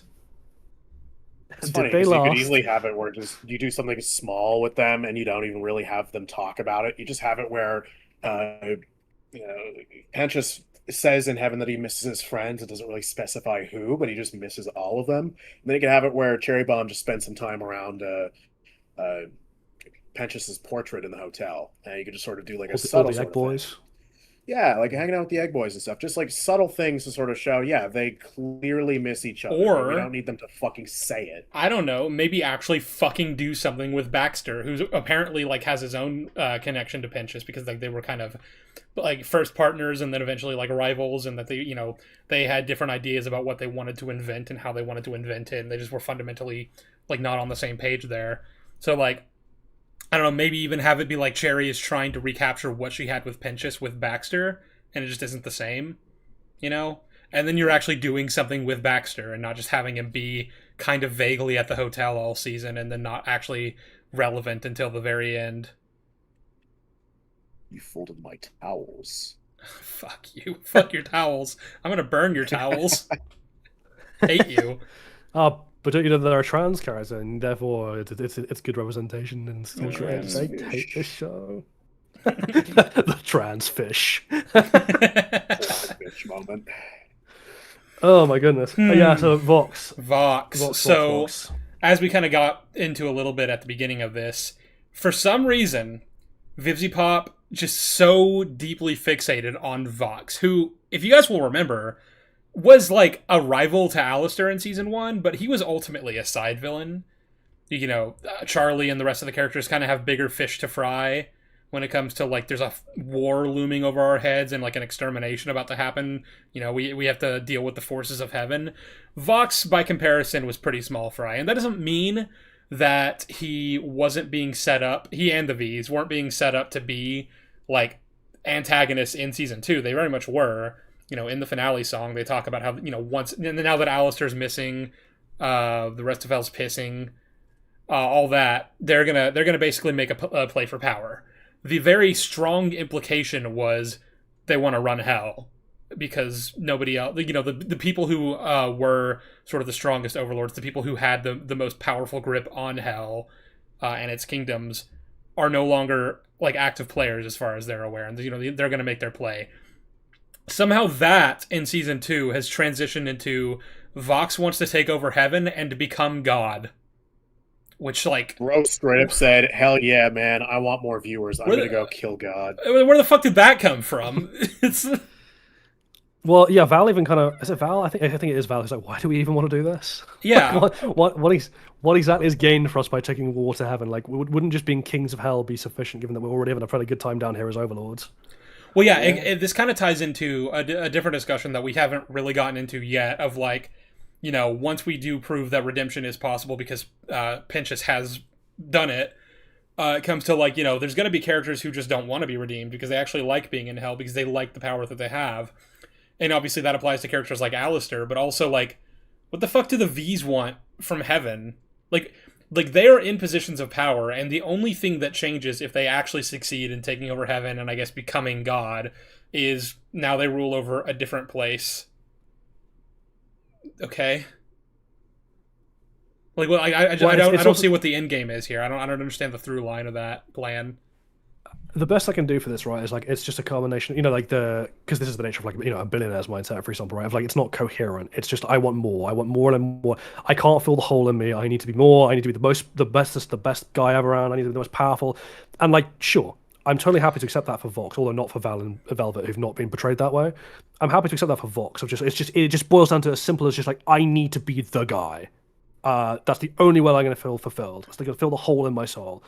The problem is like, I just don't fundamentally believe that Vox should believe that he has any chance of succeeding on that goal, and like his self-preservation should come first. But the other side of that is just like, even if that's something he wants, I don't know why the V's support him. I don't really understand how he's able to do anything that he is able to do. And also, I mean, why is the way going, you know, declaring war for all the reasons we discussed just doesn't make sense in the way he does it? Well, but I'm gonna take an even more fundamental pushback to that, which is like, okay, sure, fine, whatever. That's, you know, he's consumed by just like the constant quest for more power. But I feel like we're like skipping several rungs on this ladder here, right? Like first, like have him take over Hell. Like that should be what he's setting his sights on. Then once he's actually achieved that, then he can start setting his sights toward Heaven. But we're just completely cutting out the middleman here. It's funny because like both Heaven and Hell just treat it as a foregone conclusion that if Hell declares war, Hell's going to win. Which I just no. Okay, very strange as a acclaim given what happened in season 1 and the nature of the whole show's world building. But okay, whatever. The other issue in terms of like Vox is so we're given a flashback to his time as a human being, right? We're given his backstory in Brighter, which is his one of his many songs in the season 2. I think it's more than Charlie, which is kind of funny. He is now like, yeah, I know, but the thing is that's kind of the reason, right? Of he being like, I really like Christian Ball, so he's now my main character. I'm like, cool. Okay, Vivian. Funny TV, man. Look, it's Rupert Murdoch, but he's got moves. But yeah, the thing we're given with him and Alistair in season 1 is that, like, and this is explicitly said in Stay Gone, right? Is like he made overtures to Alistair that they could rule together. They were like, oh, you and I, we can be partners. Like, you know, I see myself in you, you see yourself in me. We should team up. And Alistair was like, nope, not doing that. Lol, you suck. And Vox took that as a personal slight, and it's really just like that's the extent of it. It's just pettiness, right? Just pettiness. Yeah. Season 2 then turns around and goes, no, actually it's because he's in love with Alistair, and he was genuinely really hurt that Alistair shot him down in flames. And I'm like, no, okay, fine, but the problem with that is it's completely inconsistent with what we're shown about him as a human being, right? Where he not only like does not care about others at all, he doesn't want any shared spotlight. He murders his way to the top of like a news organization, and then as a cult leader, like which, by the way, what a boring thing. He murders people. Woohoo! Same reason everyone's in hell. Congratulations. Yeah, like, we're not going to focus on him being a cult leader and the manipulation or the fact that he got other people to do bad things. No, it's just he murdered people. That's why he's in hell. Hurrah. But also, like, yeah, that dynamic is... I'm going to walk this back a little bit. It's not fundamentally inconsistent. There are ways of connecting who he was as a human to his fixation on Alistair. The problem is like, because they're quite disparate, you need a lot of work, right, to talk about what it was about his personality that led him to be who he was in life, but that is also consistent with his fixation on Alistair, right? Maybe it's just that he never found a true equal, and that he sees himself reflected for the first, like, the first time he sees himself reflected in any other person is in Alistair, and that's what gets shot down. There's stuff there to work with if you bother. They did not bother. No. But hey, if we just imply characterization, that's the same as doing it. So we'll let the fans fill in the rest, fill in all the gaps. Yeah, I mean, like, it's apparently to such an extent that at the end, when he's going to use the Lucifer cannon for the last time, and he's told, like, no, if you do that, you'll kill yourself and everyone in hell. It's fundamental. You've pushed this too far. His response is, I don't even care as long as I get to see Alistair, like, as long as I wipe the stupid grin off Alistair's face. And I'm like, I'm sorry. I think what you mean, what you actually mean is, as long as I fucking wipe the stupid fucking grin off of Alistair's fucking fucking face, fuck. If I wipe the fucking cum from his, and even if Alistair like, we are not being killed over stupid deer, but like, it's the thing about, I just don't believe that season 1 Vox had that level of investment with his rivalry with Alistair that he'd be willing to die for it. Like, that requires a hell of a personal investment that we did not get any like development or context for beyond he got shot down by a guy he admires once in a bar. No, he was in love with him because of. Okay, but you know what? Let's even grant that on its own as a piece of knowledge is not sufficient. Oh, did I? No, you're good. We heard you. We got you. Okay. Okay. Yeah, as in, like, even if we just accept wholesale the idea that he is in love with Alistair, like, fully, totally, truly in love, like, this is real, however toxic it is, however narcissistic it is, it's genuine love, and that's why it's so strong. That in itself does not justify the way he behaves. Just being in love, this is the neurodivergent argument in a different direction, right? Just like being in love doesn't just make you insane. That's not how that works. Well, yeah, I think honestly, like, neurodivergence, whatever, but like that's also just like a broad like defense that people like to make. Like when a character faces any strong emotion, right? You got that when Matt tried to kill Bullseye because he was just so in grieving over the death of Foggy, right? Like, people will take characters having really strong emotional reactions to something and be like, therefore they did this thing that is fundamentally against their character. And they think that's enough. They think that's all it takes. Guys, Charlie's stressed because she misses Sir Pentious. She's just stressed. That's why she's cool with just being like, fucking manipulative and abusive to Lucifer, because that's great. And Angel. And Vaggy, Yeah. actually, as well. Yeah, no, just everyone. She's just a really shitty person because she misses that snake person. Who, by the way, I buy her being friends with this guy, but I don't really buy with the ending of season one that she'd be so broken up that she's not able to fucking function. Well, again, it was kind of the oh, opposite that sorry. was implied in the finale song of like, Right. she's so guilt ridden by his death that she's not overcorrecting, but like she's taking that guilt and being like, no, this hotel has to work now, and we're going to rebuild, and I'm locking the fuck in, and that's like absolutely what was implied by the finale song. Right. Right, but it's the same thing as with Vox, right? Of like, it's not that the two things that were shown are well, at least in concept, are not inconsistent.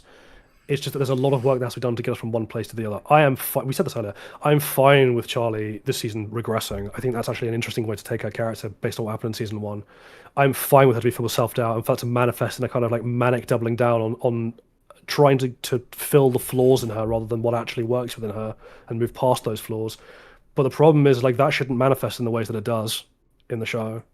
I can believe her doubling down. I can't believe her exploiting someone else in the way that she does. No. I can believe her being angry at Lucifer and having a skewed perspective on him that's informed by childhood traumas that Lucifer isn't even necessarily directly responsible for. I cannot countenance her being needlessly and pointlessly cruel to him and then for it to never be addressed by the show. These are not things that you can have on the basis of her being flawed without damaging the show. Well, you're mean, so... Yeah, you're just But a have you hater. considered that you're meanie? No, I find it interesting that like if we were to express these perspectives and stuff, there is a subsect of people out there who would say we hate it. It's like we're saying this because we like the first season. Fuck. What quite literally the joke I make in my script, which I sent to Sheev, which is like I am literally a bisexual, non-binary, music-loving former theatre kid with a theology degree. I am the fucking ideal audience for this show. So don't you dare turn around and tell me that I'm just biased against it. Go fuck yourself. I wanted this thing to fucking succeed. enjoy season one. I mean, like, okay, there's let's. already a baseline for that. I'll put this in context, right? Like, so see, the reason you ended up watching the show is because I and George and a bunch of other people like kept telling you should check it out, and we like sat you down and we watched it with you, right? And you were really like into classic it. Disney movies and stuff. Well, yeah. This kind of feels like an old school Disney movie. Well, so to go even further back than that, back when the show actually like first came out, everyone was saying it was really bad, and I really wasn't all that interested in it because like I'd watched the pilot when it came out in like 2019, and I was like, oh, it looks interesting. But then several fucking years went by, and a pandemic happened, and I just forgot about it. I moved on. I didn't care, and everyone was saying it was bad, so I was like, whatever. Jolly decided to go ahead and watch it, and he messages me and goes, hey, I just watched Hazbin Hotel, and I was kind of like, oh, how bad is it? I was just expecting him to say it was bad, and then Jolly was like, actually, really liked it. It's got problems, but a lot of things that like it's trying to do, it does so really well. It has a lot going for it, and that genuinely shocked me. But I was like, okay, and I gave it a chance, and that's why I watched the show. So all that's to say, the entire reason this stream is happening, and the entire reason either C or I has seen the show, is because Jolly liked it when it came out and recommended it to us, and now it's kind of like integrated into our entire community, and most of the people in our circles that we talk to on a regular basis have seen the show and generally tend to like it. So And yet they won't watch Devil's Hour when I recommend it. man, I hate when I recommend a show to someone and they just don't do it. Anyway, Jolly, what's your favorite episode of Severance again? Just because I'm drawing a blank. Oh yeah, I really like episode 3 of season 1. My favorite episode. What'd you like? What'd you like about that? About which scene specifically? Just all really, the things, just what really stuck out to you? What really grabbed you? I like how character man interacts with redhead girl. I think that's cool. Excellent. Right. I'm going to watch the show, Steve. It's going to happen. Fuck you. Oh boy. Yeah, I guess we're pretty much like at the end of our round. There is one last thing though, which Leah brought up in super chats earlier. Oh yeah. Actually, I guess that's a good way. Do you want to do the super chats? I'll just read out. Very last point. Okay. I'll read hers last then, even though hers was the first up. Okay, so we got one from Seaberg117 for $10. Love the content, guys. Keep it up. The thought on Adam is super interesting. I thought that he was going to end up in hell after he died in season 1, showing that he became an entitled bad person after in heaven. I mean, maybe. I guess that does kind of raise the question of like, so obviously if you die in hell and you're not redeemed like Pinchas was, you just die permanently, and that's like what we're shown with the exterminations, right? So I guess that kind of applies wholesale, right? Like if you die while already in the afterlife and you haven't, and your soul isn't in a place that it can, you know, it's considered redeemed enough to go to heaven, then you're just dead permanently, and that's why Adam died. Which is an interesting idea in and of itself, right? About like the themes the show is going for, if that's what the show is actually saying. Yeah. Yeah. Which, by the way, makes like the genocide so much worse, because like it's not even just like you're being killed and going to hell or heaven. It's you're being killed and wiped from existence. You have no possibility of ever getting you're just gone. You don't exist anymore. You're donezo's. That's and then not good. Wisdom and Ari for $5. I hated how Abel got loot to stop her attack. I literally yelled "What the fuck" to the screen.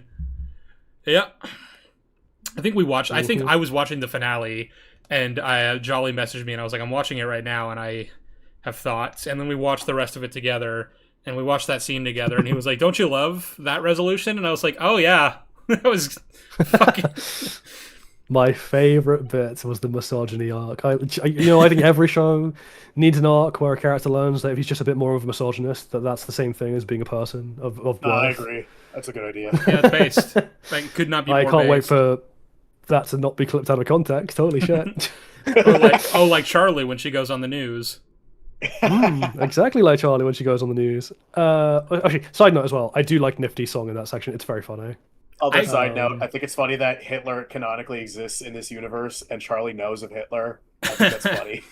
To attach onto your side note, Jolly, I couldn't understand a word she was saying in that song. Like, it's catchy, sure, but I was genuinely like, I don't know what's happening right now, and I just was waiting for it to be over. Oh, wait, are you being serious? I mean, she is singing in Japanese for half of it.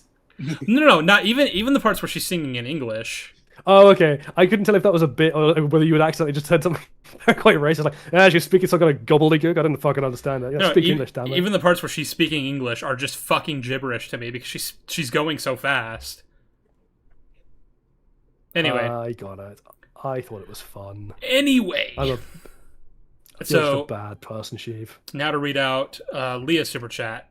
She says, Loot mentioned triggered so much. Jolly, you know how I feel about that, but please can we rant about the terrible pacing of Loot's quote-unquote villain arc? Yeah, so that's the thing. Like, we kind of addressed Loot already, but pacing in this show, oh boy. Again, bits of it touched on in terms of like how quickly certain character arcs are just kind of sped through. But there's one moment which we haven't mentioned so far, other than the Shakira nod, which is so brilliant. Yeah. The tonal whiplash of this fucking scene. Summary of all the pacing problems. So, halfway through the season, Charlie has a very brief and then forgotten about point where she's like, oh my god, I'm behaving like an ass. And like, I'm ruining everything. I'm destroying everything. After Vaggie took her one side and was like, you're obliterating the hotel, Charlie. You're fucking it all up. Charlie then goes and makes a little like blanket fort in her room, which is, that's kind of sweet. I like blanket forts. We're pro blanket forts. Blanket fort. Blanket forts are great. I need myself a woman. They're awesome. Blanket forts. And Vaggie goes in to like reassure her. Oops, sorry. I was gonna say, man, I love blanket forts. I really need to get a Denny's foot job. Hell yeah. Yeah. Anyway, so like she's in this little blanket fort and she's having a like existential crisis, and Vaggie comes in to to be her girlfriend, to be the shoulder for her to cry and like listen to her empathetically and kindly and offer constructive feedback. Right? That's why Vaggie's there. That's right. That's why Vaggie's there. Right? That's why she's there. Right? Charlie obviously goes into like a full-blown despair, panic attack, like, oh my god, this is all happening. And then halfway through what she's saying, a punchy little song starts where Vaggie starts by going, shut up, you know that I love you. And it just transitions into a let's have sex song. And it's just the whiplash between the tone of Charlie like bawling her eyes sex. Why did they do this? Sudden, punchy, poppy, Hispanic let's have sex song, complete with Shakira hip shake. And man, I was complaining about like the placement of the song, but man, the song I'm gonna stop. I'm sorry. This is not appropriate. Hey, C? Yeah. Get some help. I need a lot of help, frankly. Honestly, I don't have any room to judge after the joke I just made, so I'm gonna move on now. We're just gonna move on. True. Yeah, I don't think you ever have any room to judge. Well, yeah, it's just like Leah's again back in chat to be like, the song made her do a spit take. I'm like, yeah. If I'd had liquid in my mouth, that sounds really bad. You know what I mean? If I had cum in my mouth when if I had been servicing someone when when I watched that scene, yeah, I would also have spit out whatever was in my mouth because I was gobsmacked. I genuinely thought, because I was watching it, like, you know, on a streaming service basically. I genuinely thought they were skipping my Wi-Fi. Like, you know, the show had been uploaded badly, that like it had skipped out like a whole section. Like, I went back not once, but like several times. I was convinced that something must be missing there. Like, I must have just where the cut happened. There must be like, I went on YouTube, I went onto Reddit, like, where's the missing part? No, that's just what it is. It's just that fast. I'm trying to think of like even something that's vaguely equivalent. Like, I just so what's funny is I don't think I've ever seen a show do such an about face. We watched The Monkey during our little Halloween, you know, watch parties things that I was doing in October on Southpaw's recommendation because he wouldn't shut up about that fucking movie all year. And it's actually a pretty good movie. I really like it. And it's so funny. And there are two separate times where a character dies in a really like fucked up way, and then it just immediately smash cuts to their funeral, and it's so funny, and it's done on purpose. But that's kind of the vibe I got when I watched the Vaggy sex song, where I was like, oh, we're just doing this now. Okay. It's kind of weird. Yeah, it's the same level of comedy of like, again, because we were watching Final Destination during Halloween as well. The bit where the racist gets dragged behind the truck and he's like burning alive, and then the truck's going, why can't we be friends? Why can't we be friends? The thing is, like, in those films, it's played for a gag. Here, it's not even like played for anything. It's just like bad, like, positioning of things. I just don't know why they did that. I mean, okay. Very odd. I think I was saying this to you, Jolly, back when I first watched season 2 and finished it, and was just like really reeling from it, because like I've had a couple weeks to kind of move on, and now I'm not even really like as concerned with the show anymore. But like at the time, what I kept saying to you, what it kept fundamentally coming back to, was like, why? Right? The entire, like, that's just my question for every single creative decision made in this season is, why was that what you wanted to do there? Why did you choose, like, why was that the direction you wanted to take with this character? Why was that the theme you wanted to touch on? Why was that the world building aspect that you wanted to add to the canon? You know, why was that the plot point you so desperately just needed to have happen in this episode? Why did you just do that? I can ask that question. It's because Vivzy stopped treating it like a show with characters and started treating the main character as her personal mouthpiece to self-insert, to complain about the ways in which people were criticizing her and how she felt personally slighted by that. That's not even me making shit up. That's just stuff she's admitted in interviews. Like, clearly she didn't mean it quite as like transparently as I've just laid it out, but that is what she's effectively said. And I think there are two lessons that can be derived from that. The first lesson is, if you're going to engage with art, fucking engage with it. Like, actually, like, engage with what is there and give credit where it's due, and don't be a fucking asshole. But also, just a lesson for anyone who wants to make art and shit, stop fucking going on social media and listening to what people are fucking saying if it's just going to be the most vapid bullshit. See, like, Viv, get off. There's a really funny thing during the interviews where she's talking about this, and she's like, oh, my friends always tell me I should just like get offline because I just, you know, they're like, don't, you know, stop talking, stop tweeting back. And I'm like, yes, Vivzy, take that advice. Yes, absolutely. She's still doing it, by the way. Get off social media. Like, she put out like 15 tweets in the last like day. I'm not going to go into too much detail about it, but I work in entertainment, and I've got some things that I'm working on, and once that happens, I'm leaving. Like, I'm done with the internet. You guys can say goodbye to me. But like, I think that's just a smart move. It's just like, stop fucking dealing with stupid people on the internet if all you're getting is fucking shit, because that's going to affect your art, and if it affects your art in a way that fucks up everything you've established thus far, like with Hazbin Hotel, she's basically letting the fucking shitty feedback she's gotten from season 1 affect season 2. Well, where's this going to go with season 3, 4, and 5? Where it's going to get progressively worse from this already fucking destroyed position? Like, I'd go as far as to say season 2 is a 1 out of 10 because of how fucking broken it is. So, are we going to get somehow worse than that? I hope not. Well, it's also just like season 2. Again, I'm trying to remember the exact words she used. She said in an interview that season 2 was like her opportunity to just like do things so that she didn't feel she had time for in season 1. I'm like, if that's your attitude to a whole season of television, it's an opportunity for me to do things I couldn't quite fit in the first time, and we're not going to develop anything. It's just like all the things I didn't include the first time. Don't do that. Yeah. That's a really bad use of your time. Yeah. And a waste of ours. And what is infinitely worse, mine. Yeah. Yours, mine, and ours. Yes, I think that's it. I think that's pretty much everything. Yeah, anything else we want to talk about would take a lot longer. So check out my video. I think when that comes out, hopefully that'll be out relatively soon. You're thinking around Christmas time, will right? be out after that. I'm hoping by Christmas time. Yeah, hoping it'll be a Christmas treat for everyone. But yeah, it's on the way. Also, I'm going to take the opportunity. Leah, who's been in chat, who's a friend of mine, very gifted musician. She's also got a channel now where she's like putting up her music. And if you're a fan of the show, she does a cover of Gravity, which is really great. So you just check her out. It's just Leah on YouTube, Lia. You can't miss her. She's got copious amounts of red hair, so you'll definitely know the band when you see it. Well, send me the link to that, and I can Check put it in out. the description after this is over. Yes, I will do. Metal. I will do that indeed. Sheev, obviously, you've got your video coming out on the 18th, yes? Yes, on the 18th, So everybody... which will be the exact 10-year anniversary of Star Wars The Force Awakens. Can you believe we're 10 years out from the release of The Force Awakens? I can't. What happened to my life? Everything fell to shit. We were, all three of us were definitely in much different places in our lives back when that movie came out. So that's I still fun. have happiness in my life. You know, that was the year Harambe died, and that's when it all went downhill. Pain.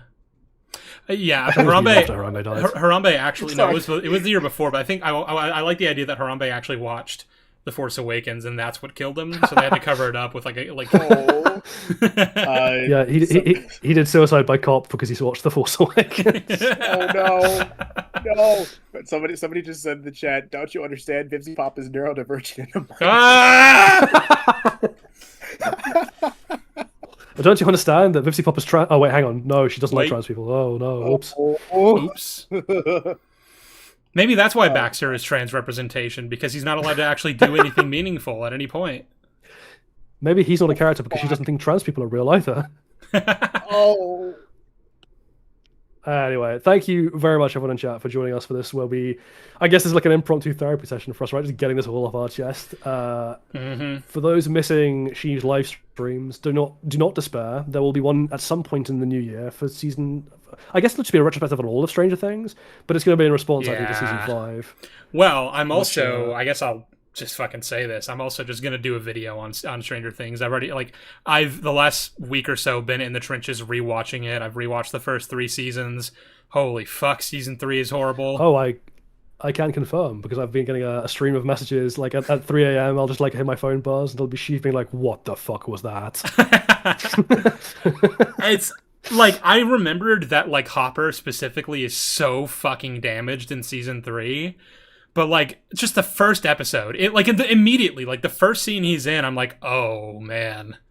This is just a completely different character. Just a fundamentally different character. Don't worry, though. We have the joy of Murray to keep us warm at night. I think I have a gun somewhere in here.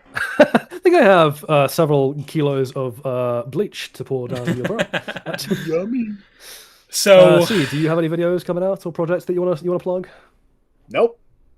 Okay. You want to tell the masses about your favorite movie?